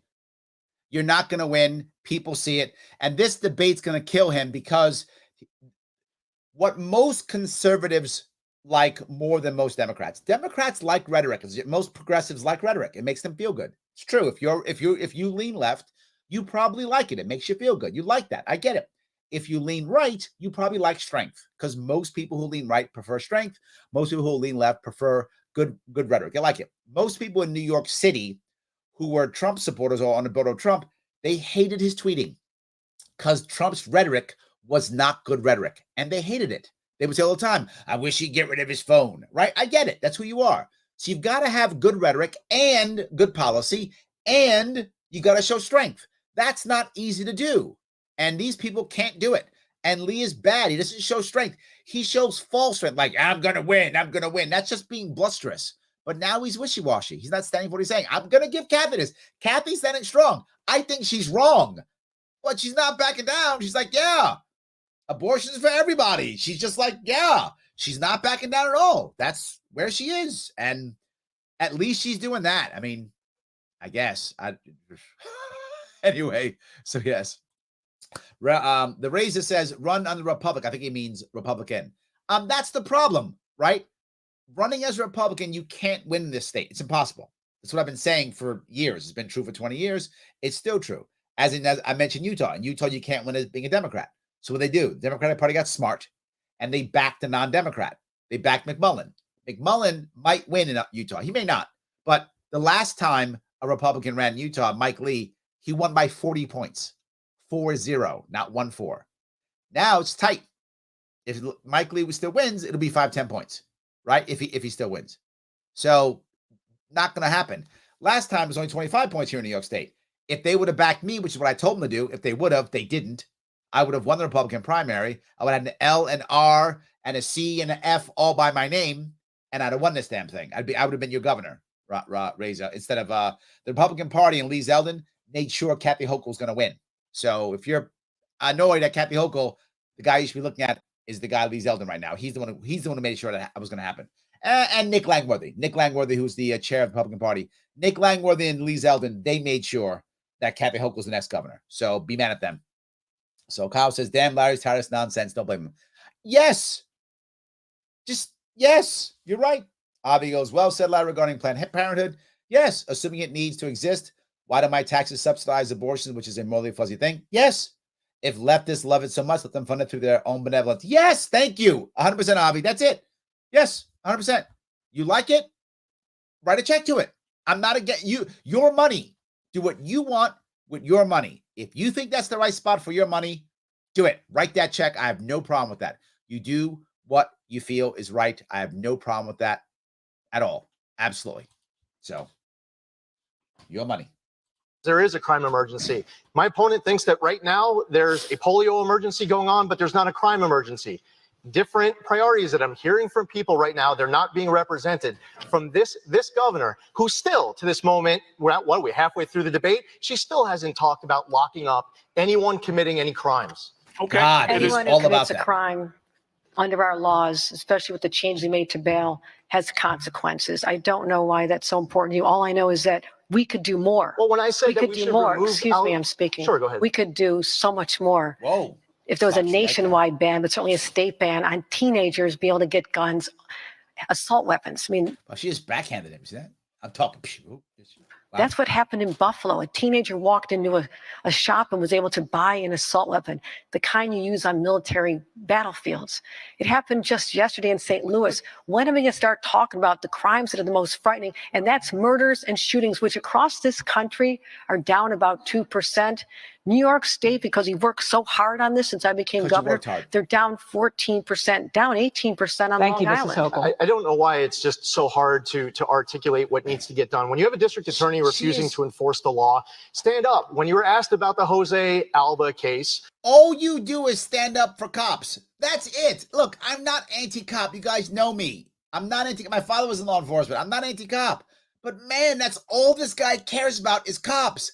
That's it. Wow. That's it. There are other things besides cops. I get you love cops. I get it. You worship cops. I got it. Good, man. Worship them. I'm fine. But there's other stuff in the state besides cops. There's other things besides crime. Crime does matter. Absolutely. And she is dropping the ball completely. And I'd like to pay my bills. And I'd like to be able to go to school. And I would like education to be much better without having to get masked up and getting punished. All those things. This guy is just like, cops, cops, cops. Wow. Jim says, great. Emergency equals bypass legislature and Senate. Bingo. What most people don't know is how this works with emergencies. Is within 30 days, the assembly can block and get rid of anything he does. That's how that actually works in New York State. Now, why would that matter? Well, because he's not going to run the assembly. He just said so. He's like, well, there's not going to be a Republican assembly, which means your executive orders are all going to be canceled in 30 days. That's how it works in New York State. That didn't happen with Hochul or Cuomo because they ran the assembly. So they could just do what they want and nobody cared because the assembly was in their pocket. The assembly's not going to be in his pocket. So he can talk all the trash he wants. I'm going to do this. I'm going to do that. In 30 days, they're going to cancel it because they're not going to let him do anything. So yeah, no, he's just making stuff up again. Yes. Nate says, be sure to thank Republicans for Kathy's upcoming victory. Yep. They're the ones who made sure no coalition was possible. Yes. For all you people mad at me going, Larry, why aren't you a Republican? I tried to make a coalition and everybody just stabbed me in the back and walked away from me. And this is what you get. The coalition I talked about is the coalition McMullen's doing in Utah, except reversed. He got Democrats behind him. I was trying to get the Republicans behind me, and they said, no, because you won't grift as well. And they were right. I won't grift as well. I'm not a grifter like he is. It's true. He was able to get everybody to grift. So they were more worried about grift than anything else. They said they were worried about getting rid of Kathy Hochul. If that was true, I would be up there instead. But that wasn't their issue at all. So yes. I was in front of the Manhattan District Attorney's office that day. You had a press conference. You were asked. You said it was a local decision. You're not going to get involved in it. I said Alvin Bragg should be removed. You said he just got there. Cut him some slack. He's doing his job. I say that we should overhaul cashless bail. You're saying that there's no data to support it. You have to elect me to find out what my position on it. Thank you, Mr. Zeldin. January. Okay. It is time now for the cross-examination round. That's when each candidate will have a chance to ask a question of their rival. The order was selected at random. We begin with you, Mr. Zeldin.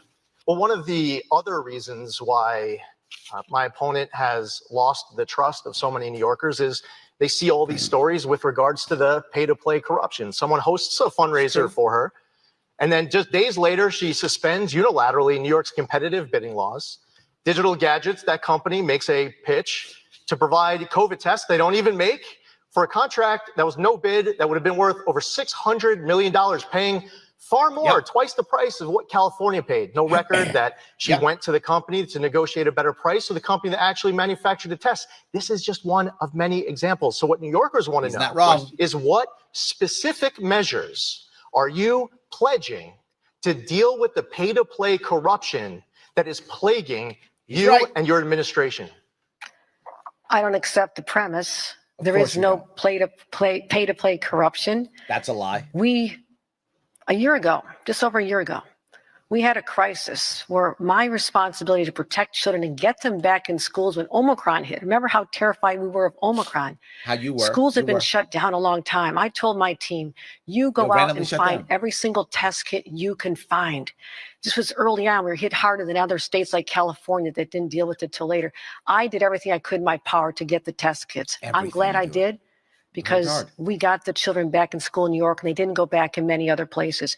There has never been a quid pro quo, a policy change or decision made because of a contribution. Now, what worries me, though, is the fact that you have one billionaire donor who's given you over $10 million, one person. Is this your Now, question, Mrs. No, I'm answering his. I need that person. I already answered his question. There's no pay-to-play corruption, and the policies are, we don't do it anyhow, so why would I change? We're going to make sure we have Yeah. internal controls. Her We question- have them yeah. now. They've been in place. But I just want She answered this question by going, I'm not doing nothing. I like my pay to play. That was her answer. This guy, Zeldin's got a guy who gave him $10 million. I need to know that guy. I'm calling him next week. I need that guy. That's what I need. Wow. and if you're going to talk about unseemly circumstances, how does one person get away with giving you $10.5 million in your election? And that's not my question. My question is this. If this is my question time, Yeah. I got a real Oh. simple one. This is a yes What a or no. scam. We'll move right Uh-oh. on. Yes or no? Okay. We know it's going to be, don't we? Is Donald Trump a great president? Donald Trump. I worked closely with him on a Yes or number no? of important Yes or no? policies. And He's allowed to have a minute like you. and I believe that from our work to combat MS-13 on Long Island, our work. See, no. Again, Lee, why are you dodging? This is not the way you deal. Either, you know what? You look at the two better people who would have been here than him would have either been Harry Wilson or Andrew Giuliani, believe it or not, because Harry Wilson doesn't like Trump, never liked Trump, openly didn't like Trump. He's just like, I don't like Trump, would have said it publicly, didn't like Trump, wasn't a big Trump supporter, didn't like Trump. You can't turn Harry Wilson to Trump, right? So that's one. Or Giuliani, who is all about Trump. He'd have been like, yes, Trump was the best president ever. Here's why. Boom, boom, boom, boom. Either way, you win. He has to go wishy-washy. Just jump on one side or the other. Or, I mean, I knew they turned him into Trump, and now he's dodging. And to be forward, you didn't know this question was coming? I knew this. I said this was going to happen days ago. I said he's going to turn you to Trump January 6th. I said this months ago. This was going to happen. Months ago, I said it was going to happen. And you're not ready. If your team is watching this show, I know you're not watching, Lee, but if your team, any of your team is watching, shame on you for not prepping him for this question. Shame on what a crappy team you have for not caring about this question. You should have prepped him for this. It's embarrassing. If Harry Wilson would have been here or Giuliani, the questions get asked because Harry would have been like, I never liked Trump. The hell with that guy. And Giuliani would be like, yes, and here's why, and would have listed 25 things. Absolutely. Now he's listing things he worked on, but he's not saying that he's not answering the question. To secure a $2 billion electron ion collider for Brookhaven National Lab and all of the many decades of jobs, not just for the construction, but the research will be humanity-changing research, whether it's our work to secure the southern border, strengthening the U.S.-Israel relationship, moving the embassy in Israel from Tel Aviv to Jerusalem, getting the Abraham Accords pushed, maybe the effort to go after the Iran nuclear deal, which was fatally flawed, and fortunately he stopped it. When it was the pandemic that hit, and I was picking up the phone, and I got PPE here, and we're getting the approvals for the semi-automated testing, the public lab testing, the private lab testing, bringing the USNS Comfort up to New York, bringing the Javits Center online. All of that work is our job. Thank you, Mr. Zeldin. I would take that as a resounding yes, and the voters of New York do not agree with you. Thank you. It is time now for our lightning round, where each candidate will answer our questions with a real brief yes or no or short response. And we're going to begin with Kathy Hochul. This is a question we've asked in our past debates. Do you want to see Joe Biden run for re-election? Yes, I do. He has delivered for the people of this country in ways that we... Look, Biden's a terrible president, but at least I'm going to give it to her. She sticks to her guns, right? I mean, I know a lot of you don't like her. I don't like her either at all. I think she's a terrible governor, but she sticks to her guns. She actually shows more strength than Lee does. She's like, nope, Biden's my guy. Nope, all in an abortion. Nope, I'm staying on cash bail. No, she is like, this is who I am. That's how it works. I disagree on everything she says. But she's showing strength. Lee's wishy-washy. Watching me wishy-washy on this too. Still don't know the benefits. The Inflation Reduction Act, the infrastructure dollars that Lee Zeldin voted against. Thank God they showed up here. So yes. Okay. Do you want to see yes. Donald Trump run for president in 2024, Lee Zeldin? Not even thinking about it. I'm focused on 14 days from today. Oh, look at her laughing. What are you doing, Lee? Just come up with an answer, man. What are you? Oh, I'm not thinking about it. Shut up. Shut up. You are such a weasel. You're such a, what a wet noodle. Why did they pick this guy? I mean, she's horrible. She's terrible, but Cuomo picked her, so I get it. But at least she's showing some strength. Well, I can't even say anything good about her. I can't stand her, but I'm saying wow. Lee, I'm mad at you now. You're making me say something good about Kathy. That's terrible. Now I'm madder at you than I was before. I'm more mad at you now because you made me do that. God. Wow. Wow. That's embarrassingly bad. Just say it. Say yes, I want to know. No, I don't. Just say it. Defeating Kathy Hochul and saving New York State. Look, if you don't like Trump, I got it. Maybe you don't like him. Okay, fine. Then say, no, I don't want to run. I want DeSantis to run or whatever is the guy you like. Or if you want Trump, don't say it. If this was Harry Wilson or Andrew, Giuliani would be like, yes, he's my man. I want to be his VP. Giuliani will be all in on this. And people would at least respect it and go, I got it. You're strong. Or if it was Harry Wilson, be like, no, I don't want him. I want whatever. Harry Wilson's much more of a never Trumper. So he would have wanted someone like, I don't know, Romney or something, whatever, whoever he would want. But he would at least tell you, no, I want whatever, Mitt Romney to run or whoever Harry would want you to run. He would say that instead. And we go, okay, terrible. Mr. Zeldin, should the cap on charter schools in New York City be lifted? Absolutely, we should lift the cap on charter schools. Oh, there we go. Mrs. Hochul. Yes. Mrs. Hochul, there is a bill on your desk that puts a moratorium on proof of work cryptocurrency mining in New York, which is the kind of cryptocurrency mining that is energy intensive. Yep. Will you sign it? My Department of Energy, Environment Conservation she's scared, already right? stopped. See, this is a problem. The problem in New York State is we have been so anti-crypto, so anti-blockchain. She doesn't want to. She knows the future is there. And she's scared because she's been so anti it. And now how do you turn it around, right? And this of blockchain mining is energy intensive. And so what the answer is? Of course not. Instead of stopping them from mining, let's make more energy. Let's do nuclear power plants so that we don't care about this. That's the actual answer, but she doesn't know how to say that. A company that was utilizing so much power, even more so than the previously shut down business. I'm looking at that bill closely. This has nothing to do with whether or not we embrace the cryptocurrency industry in our This is city. a specific kind of cryptocurrency, energy intensive. Yeah, and we focus on making sure that they have green facilities, that they're not using that kind of utilities. Will you, if you were governor, would you sign a cryptocurrency narrow moratorium like you this say one? no? No, I wouldn't. And we shouldn't be picking winners and losers in business. And you see it right now getting played out as far as, they're raising, donating money for my opponent, trying to curry favor. Listen, the reality is on the merit. See, he's right. See, they're trying to get money. Well done, Lee. Lee, you're right on this one, 100%. You're right. She's scared because she doesn't want that Bitcoin money leaving her pockets, but she knows she's been so anti-Bitcoin for so long. So now she's screwed. So yeah, you're right, this one, Lee. Well done. We should level the playing field. Stop picking winners and losers based on political connections. Yes. Okay, Mr. Zeldin, with recreational marijuana now legal, does New York have sufficient protections in place to protect the health of young people? Absolutely not. As a matter of fact, when I was coming here from my office, I rode the 2 train up, and I had a lot of members of the media with me. His office is in Manhattan. For you upstate Republicans, conservatives, his office is in Manhattan. Why are you supporting him? His lieutenant governor is a former NYPD chief. Why are you supporting him? All he does is back the blue. He doesn't care about a Second Amendment, none of that stuff. And now he's saying, absolutely not. We got to talk about cannabis. Cannabis has been in the black market for 100 years. Where are all the deaths from cannabis? Nowhere. They don't exist. There is no need. There's no safety concern with cannabis. There is none. There's no safety concern with them. And we were smelling some marijuana along the way. And if you want to come to New York and have your little kids, my daughters are 16, even though they're 16, they're in 11th grade. I'd rather not have to walk. Okay, your kids are 16. They know what weed is. I'm sorry. If your kids don't know what weed is, they're in trouble. Like, they are going to have problems with relationships the rest of their entire life.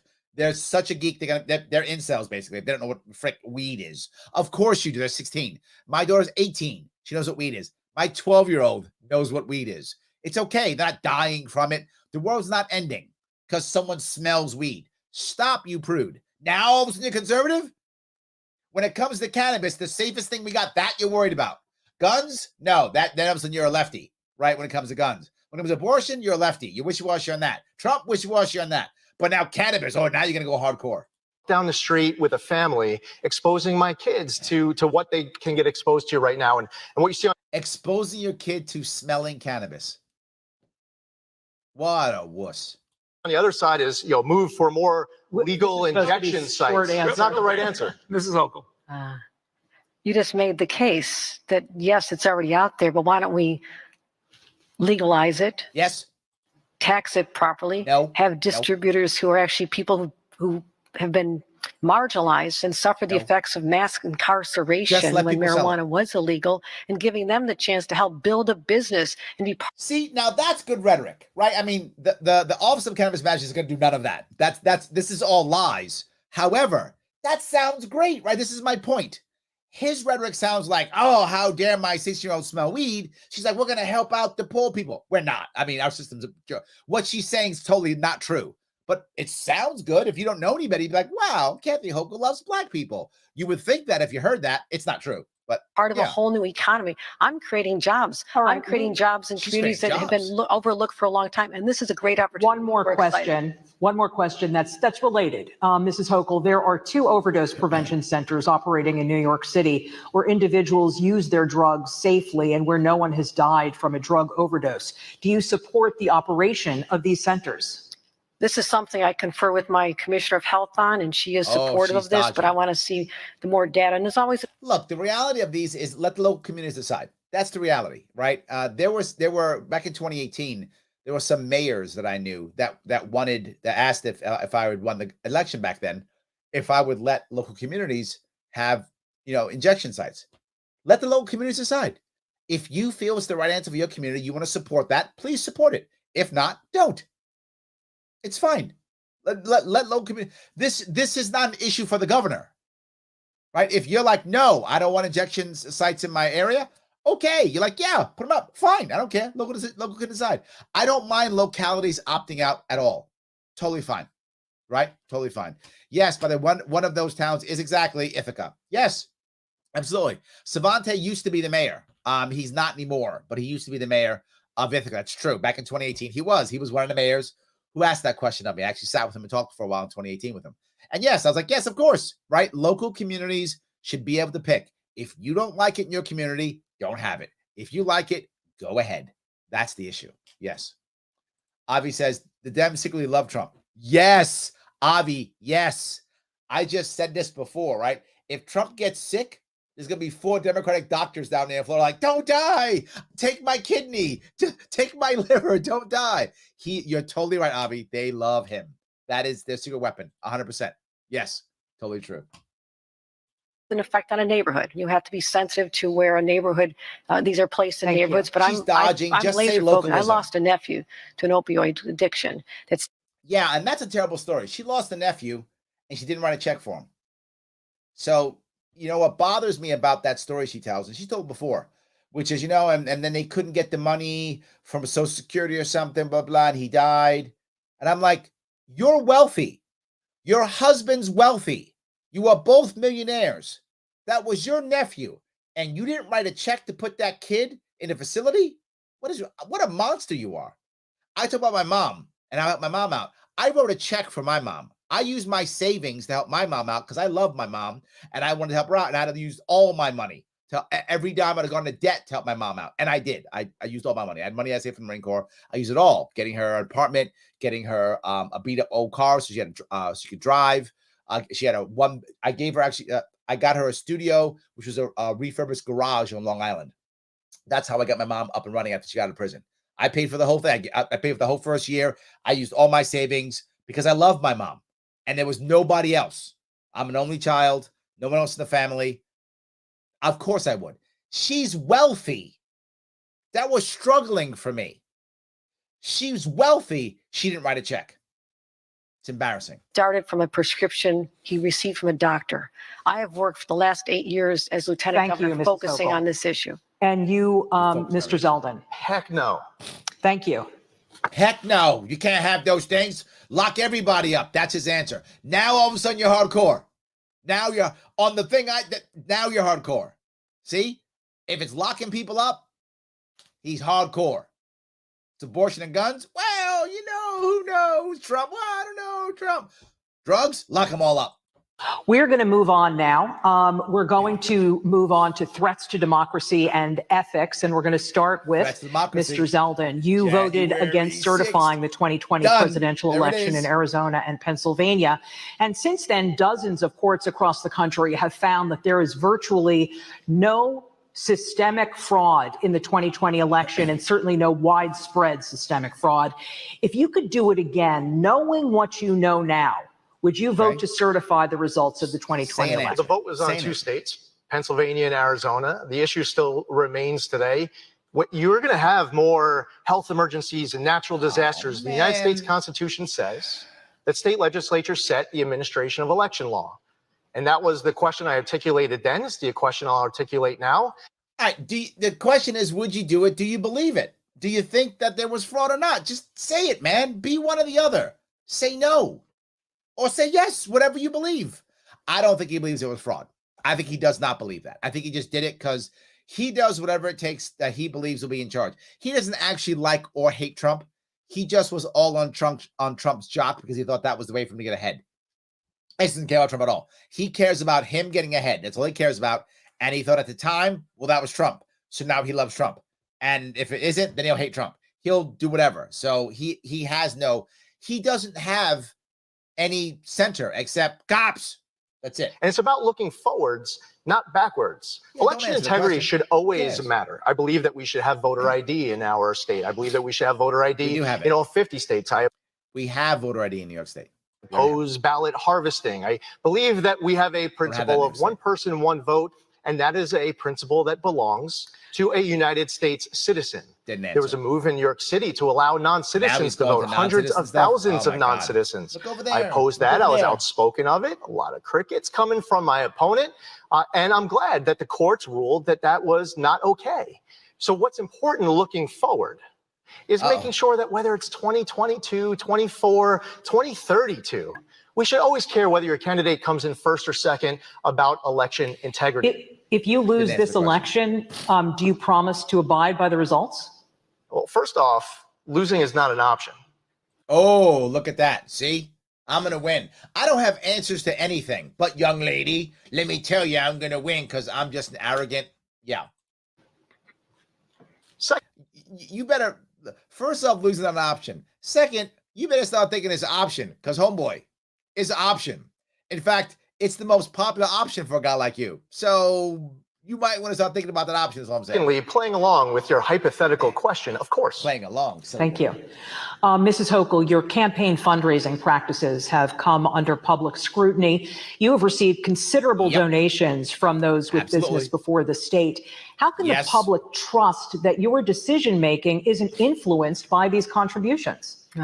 Okay, we can't. They are. She is grifter supreme. So yes, they are. Her entire goal is to gather money. But here's why. I want to be clear about what Kathy does well. What Kathy does well is she takes money, our money usually, our money, and then hands it out to cronies to gain loyalty. She's better than Cuomo was at this. Cuomo was much more of a tyrant. He was much more of an iron fist. She's much more of a carrot and not a stick. She gives out money left and right, and she's good at it. She knows who to give money to, why to give it. She's very good at that, and that's how she's able to stay in control. Not because she's a good governor. She's a good grifter. She gives a lot of money out. She gets money from Uncle Joe. She gets money from us. She's very good at this. This is one of her skill sets. So this is a great question. I just have to respond to something I heard. You basically heard Lee Zeldin say you would vote once again to overturn a presidential election. Yes! I think that's something everybody should know. January And the 6th. fact that he sent text messages to the chief of staff of the White House to lay out the strategy on how to subvert public opinion and try to carve it into this idea that there's a big lie out there. And I think that's deeply January troubling. 6th. I understand the concern you just raised. I have always, for 30 years as an elected official, played by all the rules. There has never been a situation where there is a return from someone giving a campaign contribution to me under the laws that are set up and in policy. But also, I supported campaign finance reform since Yeah, but she's telling the truth in this one, right? The problem that most people don't understand is the laws in New York State are unethical. They are unethical laws. What Kathy does is unethical, but it's not illegal, because the laws are made up so that she can be unethical. So she's actually telling the truth here. She's saying, I'm doing what the law says. She's right, because the problem is our laws suck. Our laws allow her to do what she's doing. So she is correct. The laws have to change. I was a young staffer for Senator Moynihan. I worked hard to make sure that people have trust in the system. Thank you, Mrs. Hochul. Lee Zeldin, please respond.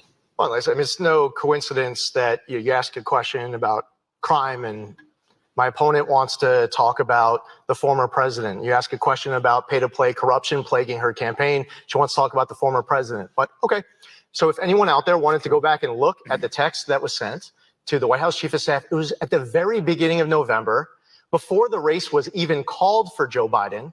And what my concern was that I expressed was that you should only be putting out confirmed, verified, actual irregularities. Because the problem was everything was getting mixed together. But that was the very beginning of November before the race was even called. Mrs. Hochul. Now, can I just say, if you had the ability to be text messaging the White House, I would have much rather you text message said, hey, Mr. President, while you're heading out the door, can you at least undo the damage you did to New Yorkers when you eliminated the state local tax deduction, which resulted in a high tax rate for our citizens? I mean, there's so many things. There's so many things you can. About Trump's tax bill. I'm talking about your record. Mrs. Hochul, will you sign legislation that has passed restoring the controller's oversight powers for all state contracts, including the SUNY Research Foundation? I'm in conversations with the controller as we speak about the levels. Obviously, there's certain parameters that are in place. I'm actually torn on this one, right? If the controller has too much control, does it then actually stifle the government? So this one I'm actually torn on. I mean, there needs to be oversight for sure, but I'm actually with Kathy. I hate to say it. I'm actually on this one. I am, because I think you do have to find out what the right parameters are. I think she's right. We can negotiate a position that recognizes that inflation is out there. So something that may be worth 50,000 10 or 12 years ago has a different price point. So we are actually having conversations. I like the idea of having an independent commission, like believe it or not, how Cuomo actually started the Moreland Commission, and then once they started investigating him, it's a true story. He then disbanded the commission.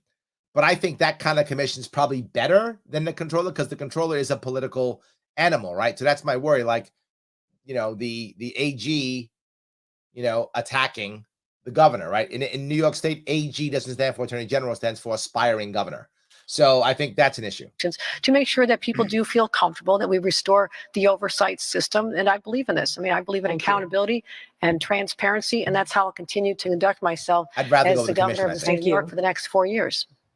Okay, we are going to move on, Mrs. Hochul. To date, more than 21,400 people seeking asylum have been sent to New York, mostly from Texas and Florida. And while all of New York is a sanctuary state, the bulk of the current crisis is falling here in New York City, which has been seeking help from the state and currently estimates the cost of housing these new arrivals at more than $1 billion. So my question for you is, have you spoken to your fellow governors from Texas and Florida who have sent these migrants to New York and apparently intend to send more? And if not, why not? I'm talking to the President of the United States about this because I talked to Joe Biden and his chief of staff on multiple occasions. Now, let me be clear on this. I get why she's doing that, right? I do, because she grifts from the federal government like no other. And Uncle Joe will send her more checks because she's good at that. She'll get more checks than Uncle Joe. It's the right move for her, not for us. We should be talking to these states and finding a better answer. There's no doubt. We should be talking and finding a better answer. Her answer is the only one she knows. I'm not calling evil Republicans. I'll call Uncle Joe. He'll write me a big check. So for her, it's probably the best answer. For us, it's not. It's a terrible answer for us. Once with Eric Adams in the room, and he understood our frustration that this really is a federal problem, that these people shouldn't be used as political pawns by these governors. That's disgraceful, number one. But secondly, why can't we do the processing and start them on the path to asylum at the border instead of sending them all over the state where they have no connections? So we're working on this. I've supported Eric Adams' efforts on logistics, the Port Authority, Gateway, MTA truck buses, but that $1 billion number, I believe, is going to be significantly less because after our conversations, President Biden started making changes so people are more likely to have an incentive to stay in their own country. We're talking mostly about Venezuela, those individuals. So we've already seen a stemming of the tide of people. I don't know if that'll change, but right now it's in a different direction. But we're there to be of assistance to the mayor. I mean, not to say it would necessarily be effective, but why not call the governor of Texas and say, hey, what are you doing?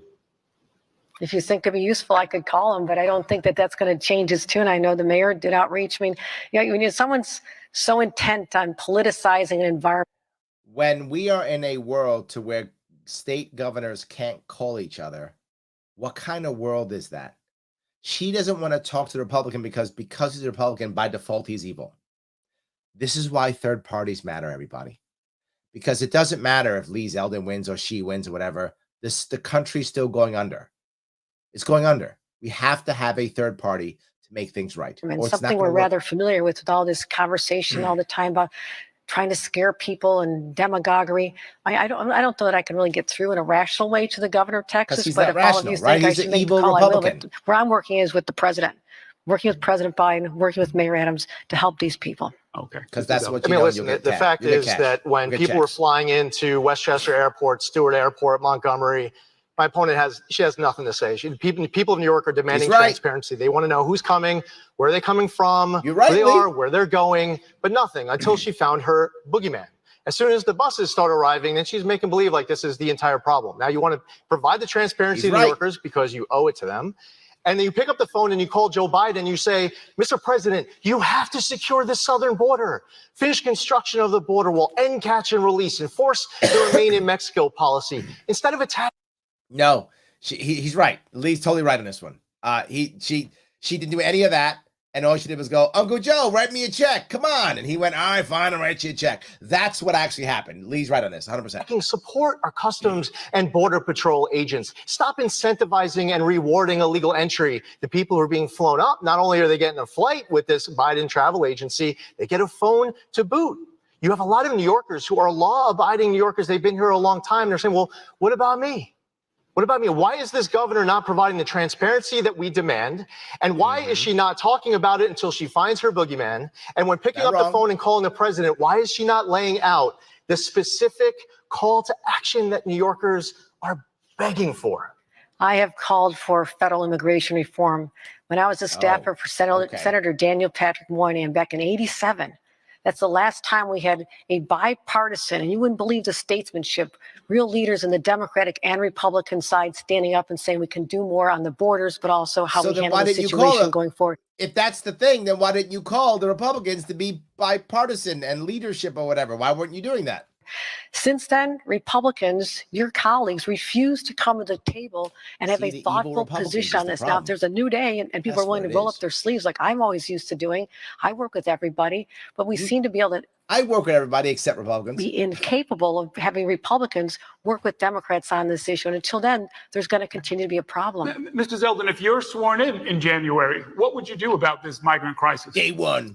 Well, what I just stated, for one, listen, part of it is calling on the federal government to help because they own it as far as aid. But I'm well aware that even if you had all the blue state and red state governors and blue city and red city mayors, everyone was 100% on the same page. And they solved it today. It gets worse tomorrow.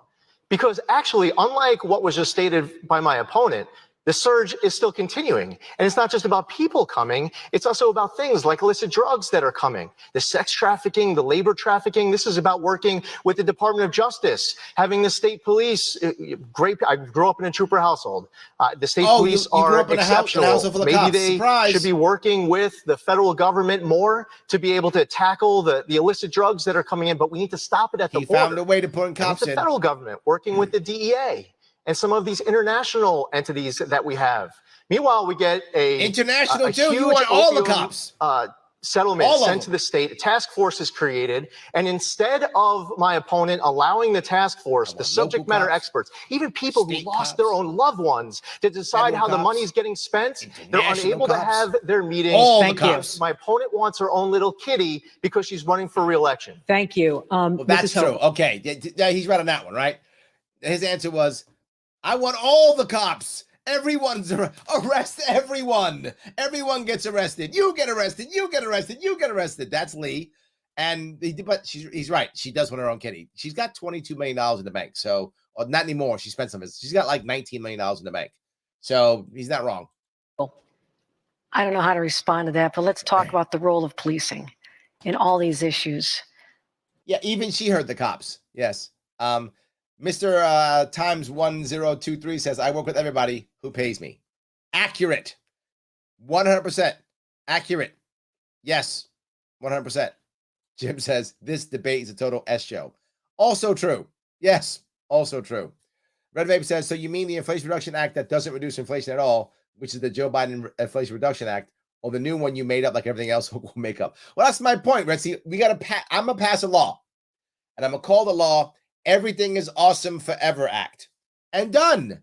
Once you just name the act that, it becomes true. It's like a magic spell. So I just call it the Everything is Awesome Forever Act, and done.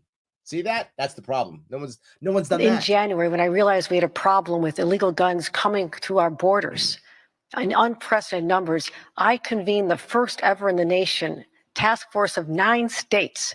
So our law enforcement, state police are working with NYPD and the police departments from 9 states. As a result of that effort, knowing that illegal guns are killing our young people in our streets every single day, we have 8,000 guns off the streets. 8,000 guns off the streets. She thinks that's a good thing. What I would ask you is, why the hell do so many people want to have illegal guns on the streets? That's the problem. People shouldn't want to have that many illegal guns. So either they feel dangerous or unsafe, or it's the black market, or the laws are bad. Any of those things are the answer. Why do you need to have 8,000 illegal guns on the street in the first place to get? Plus 8,000 guns off the streets. Awesome. And shooting in the middle of the day in New York City almost every day. So you got 8,000 off, yet we just had a shooting here in the Bronx yesterday, out in the middle of the street, multiple shootout. And you got 8,000 off the streets. Wow. That's real progress. That's how you deploy people to stop getting the guns at the border, getting the drugs at the border when they come into New York State. And that's how I redeploy the resources of our state police department. I want to move on to economic development. The state, Mrs. Hochul, will pay $600 million toward the construction of a new $1.4 billion stadium for the Buffalo Bills. Most studies show that stadium subsidies don't provide economic benefits to justify their costs. What evidence is there that this $600 million will deliver public benefits exceeding the state's investment? None. I'm happy to answer this question. None. You think about the identity of a community. Like Broadway is to New York City. Now, here's the thing I got to give her. See, this is something that Lee's people did not do well. She knew she'd get this question, so she's ready for it. Again, well done. She's full of crap. However, well done. You knew you would win this question. She's like, I got this. My people prep me. Lee's people were like, well, whatever. Don't worry. Just be wishy-washy. They don't care. Did Lee even prepare for this? Did he spend any time doing debate prep? Right? Of course he messes up because he spends time around his own people 24/7, doesn't do debate prep, and then he's wishy-washy and cut off guard with questions. She prepped for this. She was ready. Buffalo Bills are to Western New York, and our legislators, this is one of their She's not top wrong. priorities That's true. in Albany. Every region has its own priorities. They have their own regional projects. This was important to make sure that the Buffalo Bills stayed in New York State, and they were looking elsewhere. So we structured a plan. Okay, two things. One, she's right. If you know Western New York, if you're from Western New York, Western New Yorkers love the Buffalo Bills. Love. If you go to Western New York, you will see Buffalo Bills flags, shirts, hats everywhere. And I've said before, but it's true. People will literally walk by and good morning is go Bills. Go Bills is the saying that you use in Western New York. Go Bills, go Bills. That's how you say good morning sometimes, right? They're having a good season. She's right. That's an accurate statement. But the Bills know that too. So wherever the Bills go, wherever they leave to go, are they going to have that? Are they going to have a 2 million metro person there if you consider the entire area? Like the whole area, not Buffalo itself. Buffalo only has about, what, 500,000 people? But around the entire area, it's about 2 million people in the total area. They love the Bills. They buy the hats and the flags and the shirts, and they show up at the stadium and all those things. So it's a nice, big, thick metro area that loves them like there's no tomorrow. So they weren't going to go anywhere. That was talk they were doing to get you to sucker you. There's no way they're going someplace else. And if they would have said something to me, if they'd have been like, hey, Governor Sharpe, we want to leave. Oh, you going to leave? Oh, great. I got a place for the Giants to play now. The Giants can play in New York now. I'll bring them to Buffalo. They're like, what? Yeah. They can still keep New York. The New York Giants will move them up to Buffalo. They'll actually be able to play in New York now. So they're playing in Jersey. Instead of being the Jersey Giants, they've been the New York Giants, actually, the actual New York Giants. Oh, put the Jets up there. Be the New York Jets. It'd be great. They were like, we're just kidding. Governor Sharpe, we're teasing. I knew you were teasing. There's literally a buffalo on your helmet. You're not going anywhere. There's a buffalo on your helmet. You're not going anywhere. And if you look at just the salaries of the players, they do very well. The tax proceeds that we'll receive from just the players alone after 20 years will more than pay for that investment. But yeah, absolutely. Jim says it right there, right, Jim? More lies, the Bills won't go anywhere. Exactly right. Shelley, upstate loves the Bills, and I'm 600 miles from Buffalo. Thank you. Yes. I'm not making this up, guys. They love the Bills. Western New York loves the Bills. They were going nowhere. That's something she just made up, 100%. And why did she do it? Here's what people don't get. The reason why $600 million has to come from state funds is so that she can hand out the jobs. If she hands out the jobs and money, those people are now loyal to her. That, again, is unethical, but it is legal. So what she's doing is in New York state law, totally legal. She will hand out those jobs to contractors. Those contractors will be loyal to her. So now I'm a contractor and I got to give, $40,000 for a campaign, but I get a $10 million contract. I don't care about 40. I'll pay $40,000 to get $10 million contract. So would you. You all would. Everyone watching would easily drop 40 grand to get a $10 million contract. And she'll be doing that, and it's legal. That's why she did it, to have access to giving out the money, not because the Bills were leaving. And again, it's a brilliant move. It's actually a smart move for her personally. It's terrible for us. Nothing but bad for us. But for her personally, great move. I found an offset to that investment in making sure that the Senecas who owed money to the state of New York that was never collected and was generated from 3 casinos in West York, that was actually used as an offset. So that helped us. So yeah, we thought, why not just squeeze Native Americans? America's never done that before. With over $450 million of that total cost. When you put the whole picture together, that's a deal to keep the Buffalo Bills in this state for 30 more years. So a couple of follow-ups. Wasn't there a way to keep the Bills in New York State without having to spend more public money than almost any other state on this project? Correct. And as far as I know, the Bills never said that they were going to move anywhere. They weren't. If you check Buffalo News reports, you'd find a different account. No, you wouldn't. No, maybe the Buffalo News reports that you had your staff put into the Buffalo paper. Maybe that, but the Bills are going nowhere. Wasn't going to happen. That's a lie. Even that she's like, no, Bills weren't going anywhere. No, the Bills are going nowhere. That's absolute garbage. Total lie. Those are from their own representatives. They said they were looking elsewhere. I actually heard from people in other states who said they've been contacted. So this was real. It's easy to say now, armchair quarterback afterward, but No, I said then. I wasn't I said then the Bills are going nowhere. If they talk trash, I'm putting the Giants up there. How about that? They're like, Governor Sharpe, we're just kidding. That's what I thought. You're not taking a buffalo off your helmet. Stop. It was real, and I was not going to be the governor. In fact, Governor Pataki said to me, I just saw him at an event. He says, "You are smart. You could not be the governor that lost the Buffalo Bills, a team that plays in New York. But we love the Giants and Jets as well." So let me just answer this. You have to understand the Buffalo Bills market. It's small. It's not Las Vegas. It's not Miami. You can't have the same price of tickets. So you need more assistance. So you can't really compare. And this is what the analysts have said. Okay, let's be clear. You can't compare. Hold on. Let me be clear. Every owner of every NFL team is a billionaire. Every player in every NFL team is a millionaire. Not just that, the NFL is basically a communist organization. I'm not joking. They spread the wealth everywhere. So even if one team makes a bunch of money, other teams get a cut of that. They spread their wealth out. That's how you can have big teams in small markets. Not the same thing in baseball. Baseball is more individual, which is why the Yankees have a massive franchise, are the most profitable, and have the highest payroll because they have New York City and they can make all that cash where other cities can't support a baseball team. They can support a football team because the NFL is much more socialist in how they give the money out.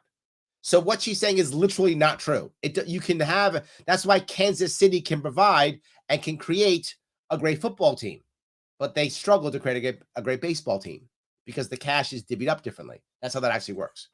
For a small market team to still be in Buffalo in the first place is quite extraordinary. We're proud to have them. It's part of who we are. Thank you. But you have to give incentives to make it worthwhile. Thank you, Mrs. Hochul. Now, Mr. Zeldin, if you become governor, will you renegotiate the Bills deal? Oh, we can absolutely have a better deal. The Forbes list just came out. The owner of the Buffalo Bills, even if it means the Bills might leave. They're not leaving. And listen, Bills Stadium, they need. I was just at a Bills game recently. It's a great place to watch a game, but giving a multi-billion-dollar owner of a football team this tax dollars, which isn't yours as the governor, you're actually supposed to be a steward of the money. See, the governor has referred to New Yorkers as her apostles. She's referred to herself as the mother of New York's 62 counties.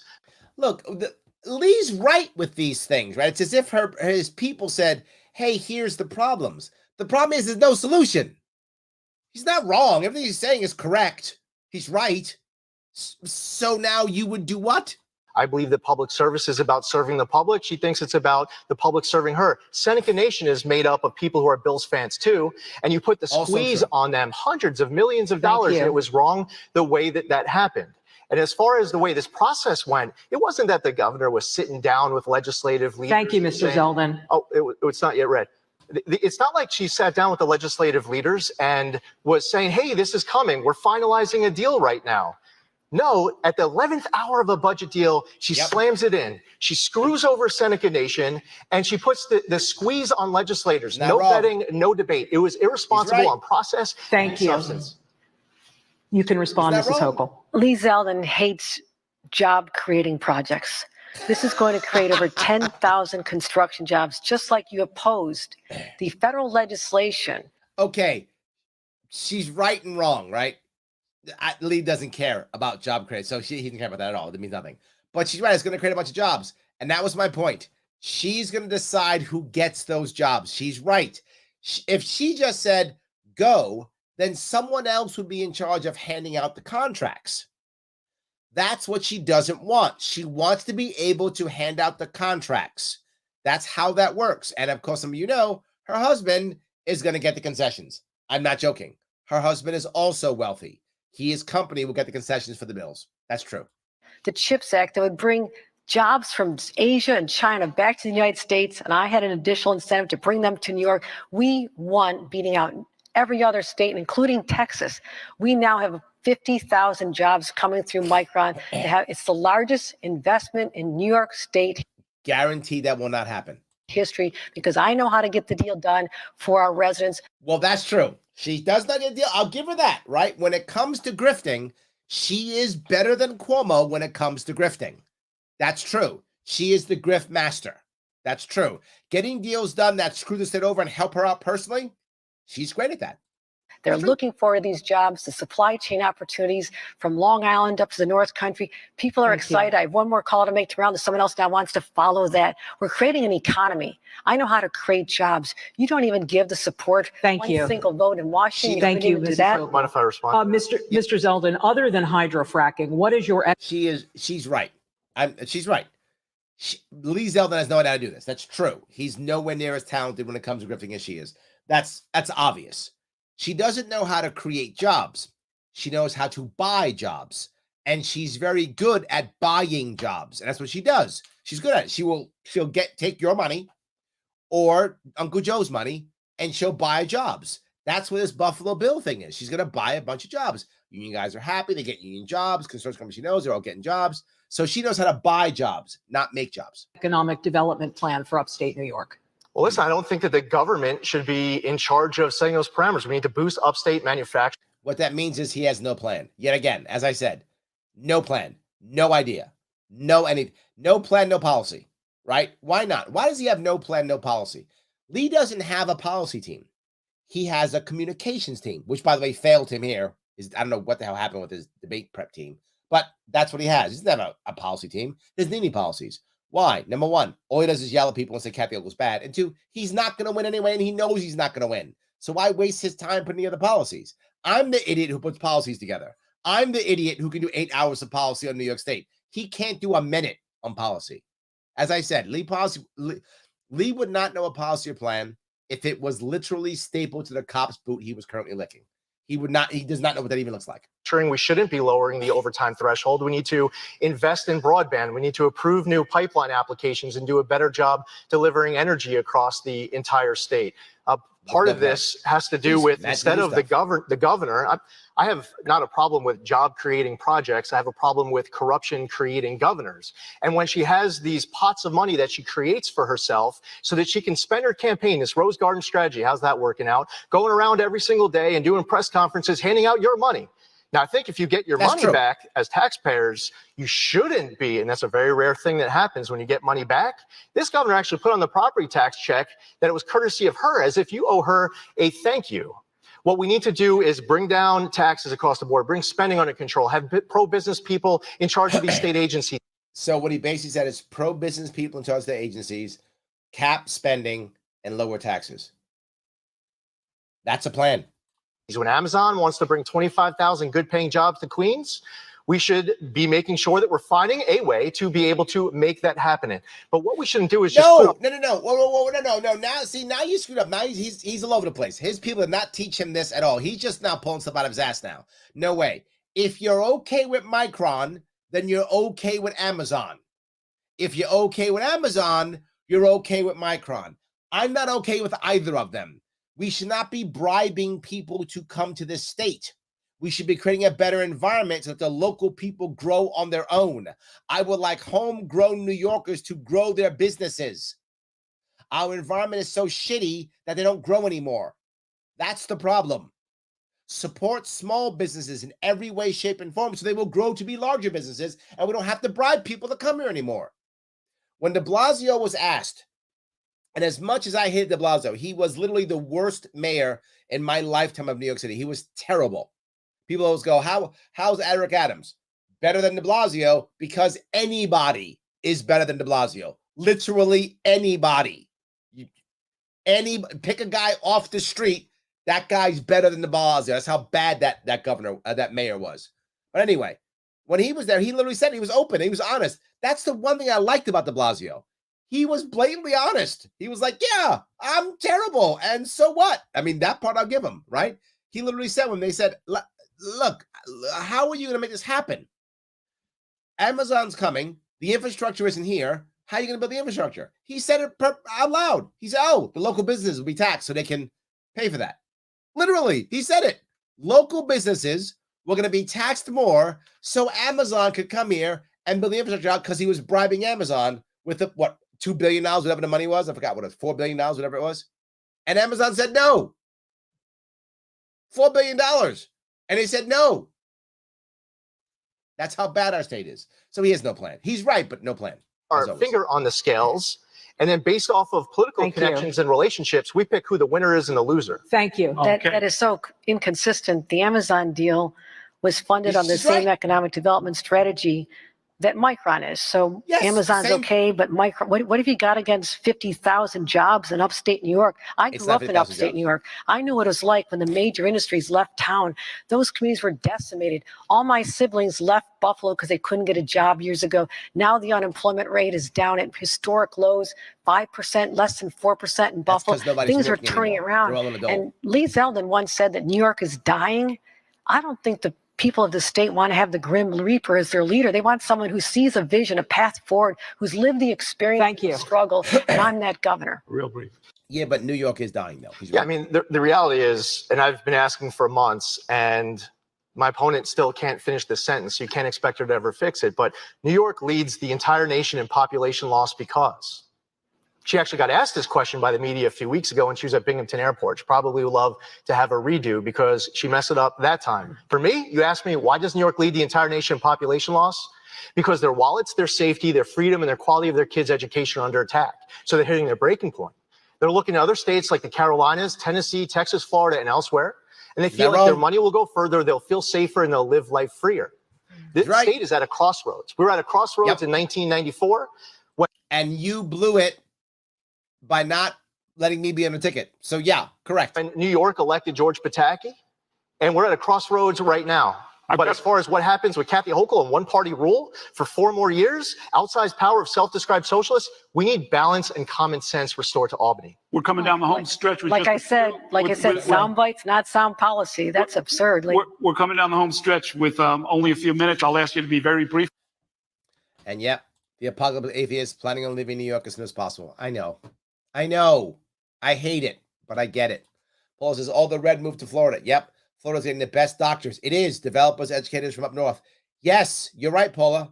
The talent is leaving. New York State has lost about $30 billion in net worth in the last 3 years. Let me say it again. About $30 billion in net worth. That's a lot. Last New York Republican in New York can turn the lights off when they leave. That's funny. Yes, absolutely. 100%. So I wish you were wrong, but you're not.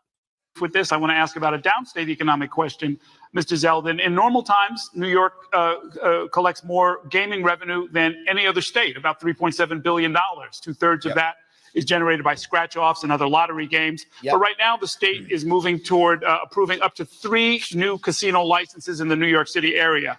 Of course, in the years since legalizing multiple forms of gambling, we've seen upstate casinos underperforming. We've seen warnings from the state controller that the hidden costs of gambling addiction are not being addressed. In light of all you know, should New York alter or pause plans to allow for casino gambling in New York City? Well, the big question is siting, and the answer is possibly. I mean, New York is continuing to add casinos around the state. You're seeing the impacts. For example, you want to talk fairness to Seneca Nation, the local share that gets taken out was based off of outdated times. They've now had all sorts of new casinos that have come in line. Siting is important. Local control is important. That's true. There is a process that is underway, and it shouldn't be jammed into areas that do not want it. We have to respect the will of the people. No, he's right, but he should be clearer, right? He's right. If you don't want a casino in your community, you shouldn't have one, right? If you don't want one, you shouldn't have one. But if you want to have casinos, why not? Have casinos. If there's a hidden cost, let's fix it. Let's work on it. Let's have better healthcare. Let's have better mental issues, and let's do that. In fact, let's get other people from other states to come to our cool casinos, right? Why? Yes, grow all the industries, not just casinos. The problem is we only jump on 1 or 2 things. So now everyone's rushing to casinos. But why don't we have casinos as well as, again, why aren't we also having Bitcoin mining? Why don't we also have nuclear energy? Why don't we also have cannabis? Why don't we have all the things? And then we won't have to focus on just one. Mrs. Hochul. I'm not sure I heard the answer in there. No, we're not going to stop the process. This is an opportunity to recharge downstate communities, and there is a siting process. That's the one part I agree with, and it's underway because I got it moving. We have opportunity to create thousands of jobs. All right, there's a siting process, remember though, and the siting process is broken. The siting process is for people from other areas make the final decision. That's the problem. We need to make sure the final decision is made by local people who are accountable locally. So I want people, for example, I want local elected officials, right? So that if they screw this up, they live in the environment and they have to pay the price. I don't want people coming from other states and other areas going, oh, yeah, I would love to do this. A lot of New York City Gotta be workers local. who are in the hospitality field and worked in entertainment in places where they still haven't come back yet because of the pandemic. No. Because of the lockdowns, not because of the pandemic, because of your lockdowns. That we can give them jobs working in these places, as well as generating more revenues for our children to be able to get a good education. Under a plan to cut taxes, which is all you talk about, cut tax. I have to ask, where are you going to get the funding for education, investment? She's right? In my plan, I find alternative ways to raise money. She's right. He just goes, cap spending, cut taxes. Sounds good, but New Yorkers are going to put up with that. Family leave. So I think you got to have a real solid plan and not just all this rhetoric we're hearing. Thank you. We're going to move on to COVID. Earlier today, President Biden received his updated COVID booster ahead of a possible winter surge. The CDC is urging people to wear masks now in 10 upstate counties where COVID community levels are considered high. Yet, Mrs. Hochul, you have lifted COVID regulations from masking to vaccine requirements. Can you explain why you made that decision? And will you follow the CDC's recommendation to add COVID vaccines to children's vaccine schedules? We say no. 1 year ago when I became governor, we were still experiencing the effects of the Delta variant, and it was scary. And children weren't able to get back to school unless we directed them to make sure that they had the opportunity to wear a mask. A mask was able to get kids back into schools. That is important to me, to keep children in schools. But at this point... Okay. A mask was able to get kids in schools. Why? Because you said so. It's not magic, right? The mask could do it. The mask isn't magic because you made that arbitrary rule. Right now, we have so many vaccines available. Remember, it wasn't that long ago when they were in short supply. Lines around the block. There was nothing at the pharmacy. There was a real panic around this. Now, because we have plentiful vaccine supply and everybody should get their booster. I had my booster. I'm getting my flu shot tomorrow. Okay, to be clear, I want to be very clear. Some of you get mad at her for this piece. I don't mind at all her being a vaccine, evangelical person. That's fine if you want to.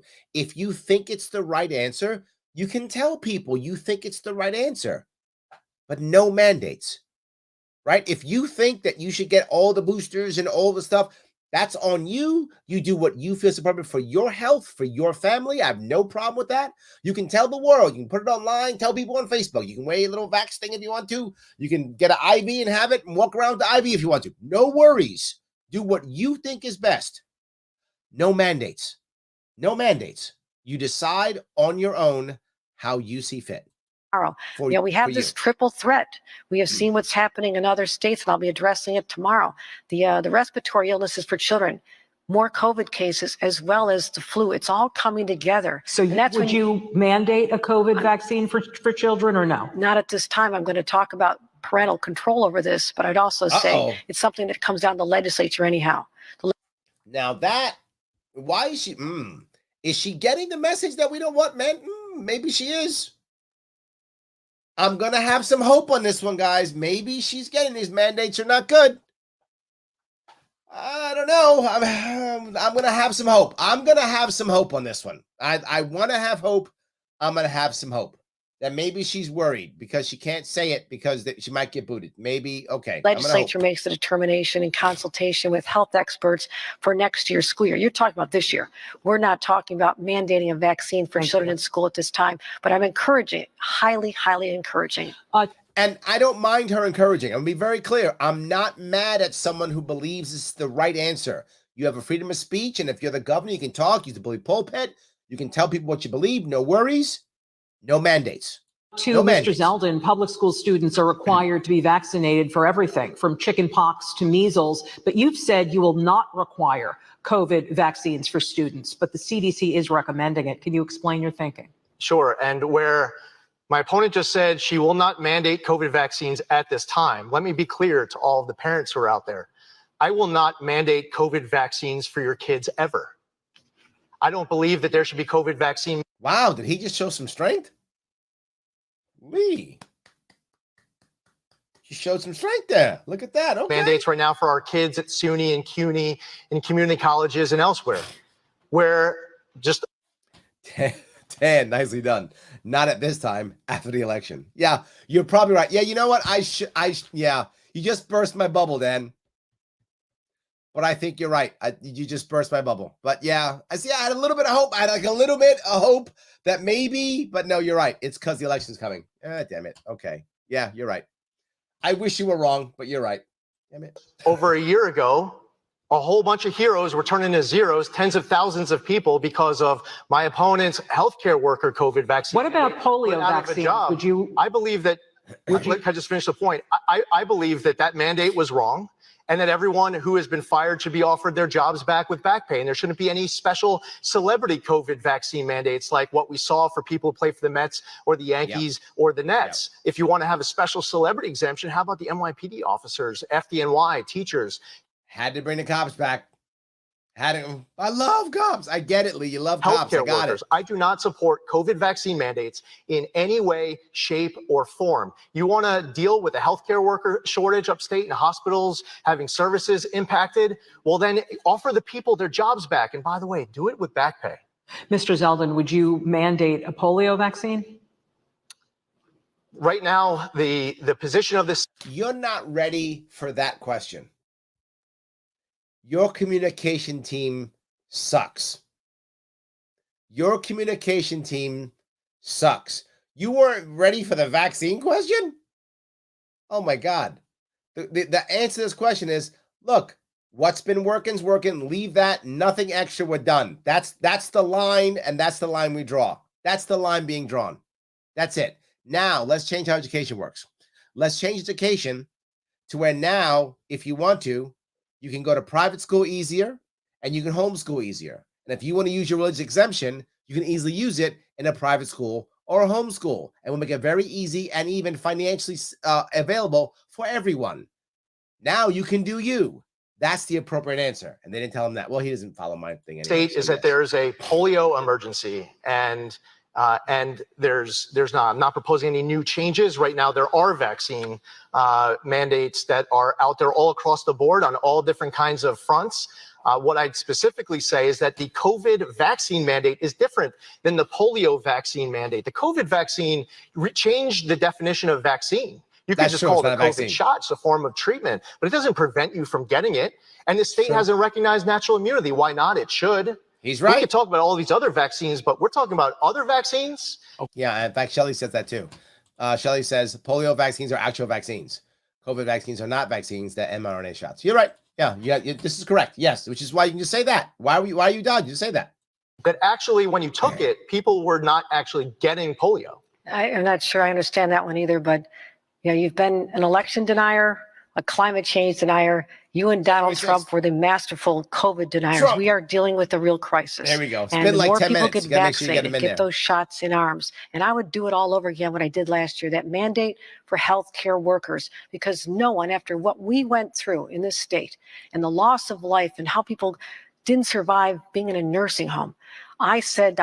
So let me grab what Lyra says. Private schools don't have religious exemption anymore.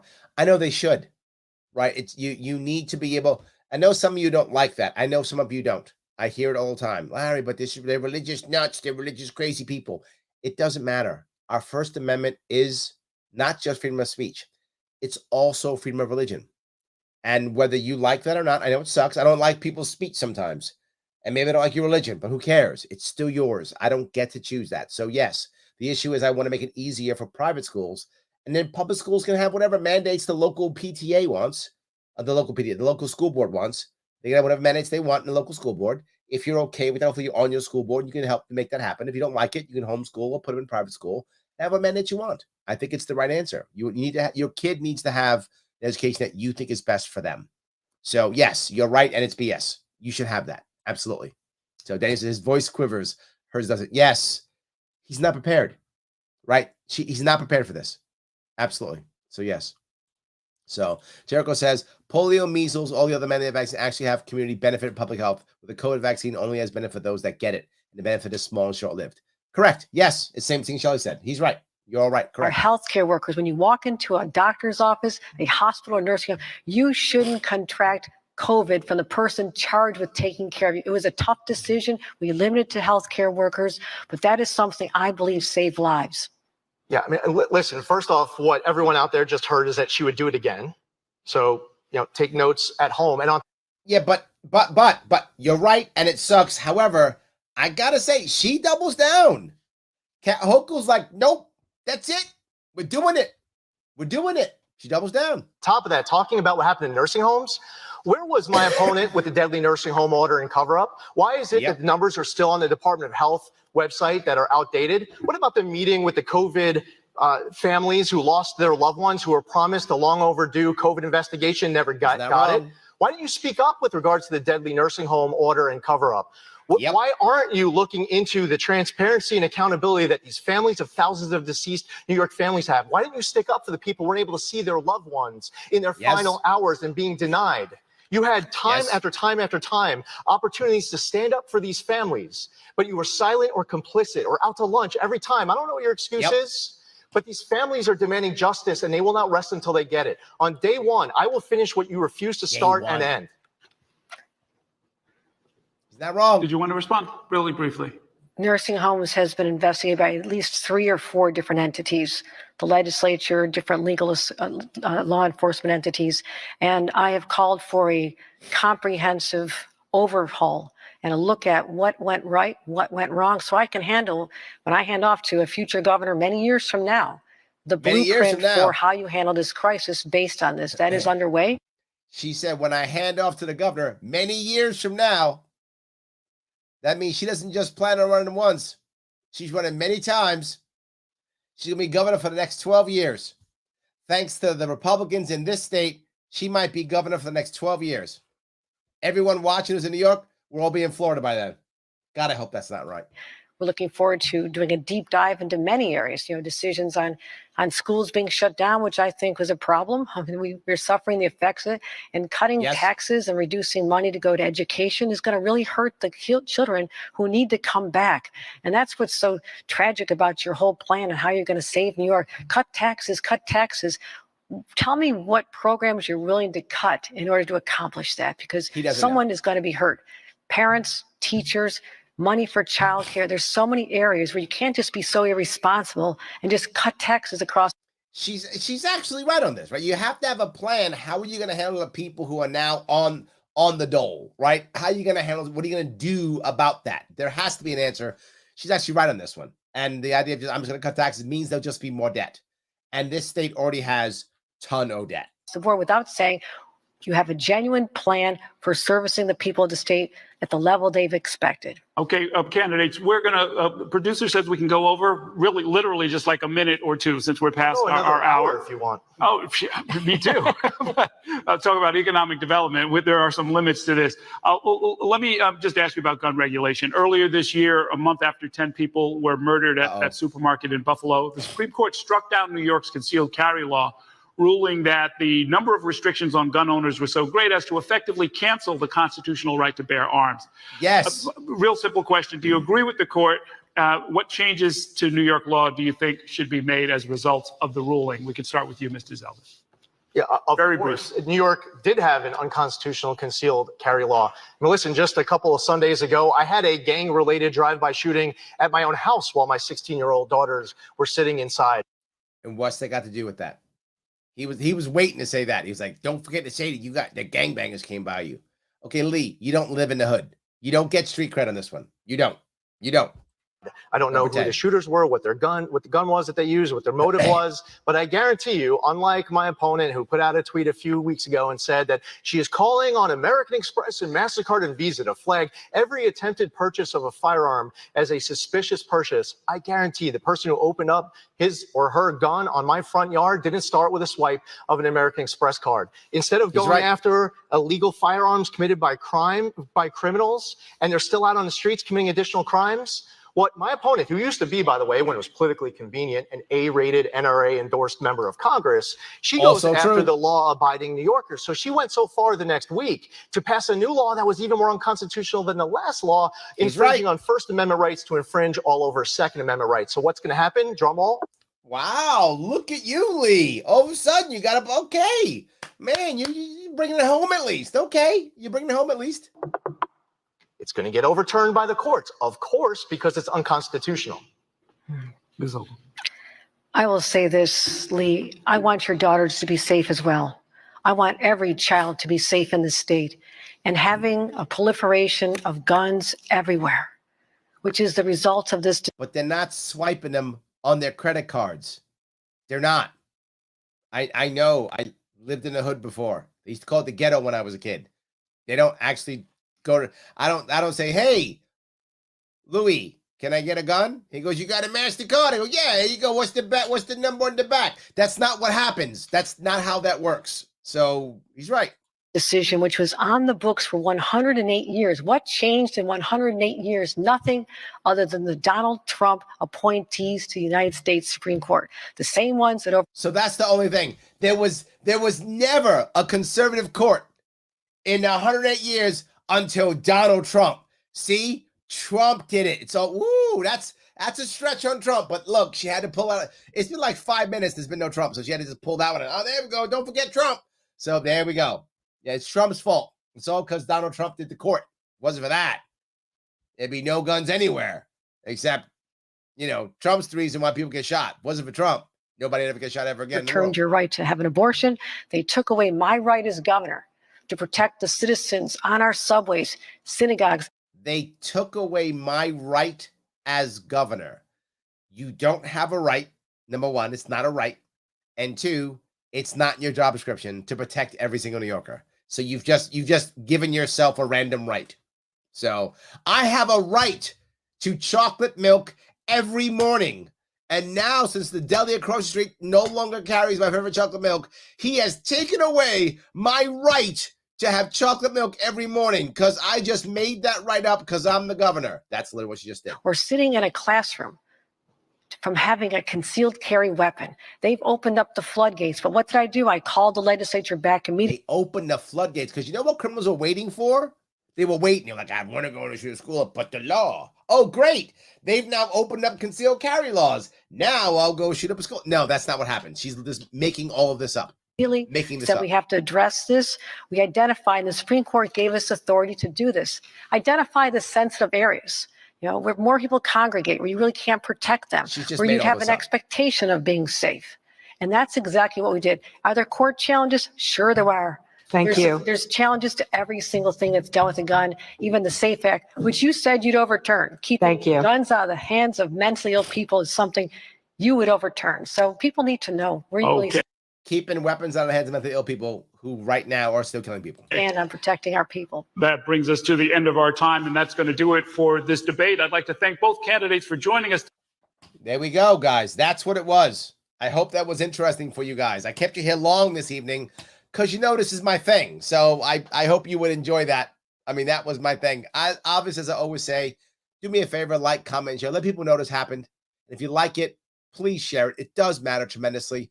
Every little bit counts. I'm a little bit under the weather, so I try to do it with my little cold. I didn't want to not do it. And of course, if you want to support me crossing the state, do it now. LarrySharpe.com/donate. If you want to support me crossing the state, trying to make things happen. I don't want to give up because if I don't get 130,000 votes, write-in votes, if you don't write in Larry Sharpe, if you don't do that, and I don't get this written in, we're not going to have a party, any third parties next year. Here is the reality. Kathy Hochul's going to win this damn election, and I hate it. I didn't want that to be the case. I didn't. That's why I busted my ass last year, starting to run last year in December, trying to make things happen and build a coalition. I failed. People didn't want a coalition. They didn't want to follow the model that's literally working in Utah. The plan that I thought of wasn't my original plan. Other people thought of it. In Utah, the Democrats bought it in Utah.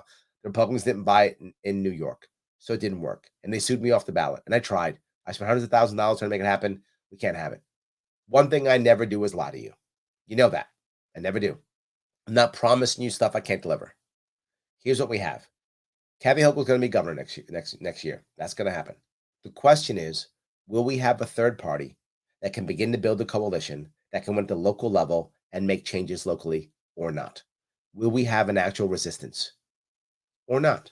will we have to give up New York or not?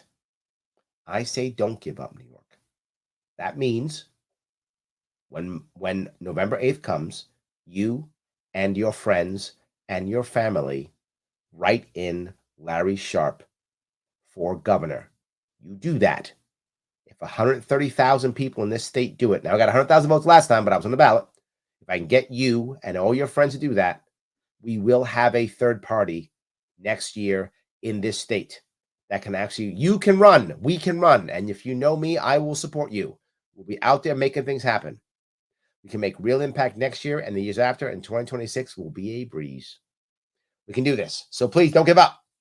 Head over to LarrySharpe.com/donate and give whatever you can give. If you can't give, that's okay. Like, comment, and share, and support this show, World's Smallest Political Quiz. Click that link or head over to advocates.org, take that test, and then share it to the best of your ability. It really does matter. Guys, thank you so much for giving me a little bit of your time. I appreciate it. I will see you all probably tomorrow, very soon.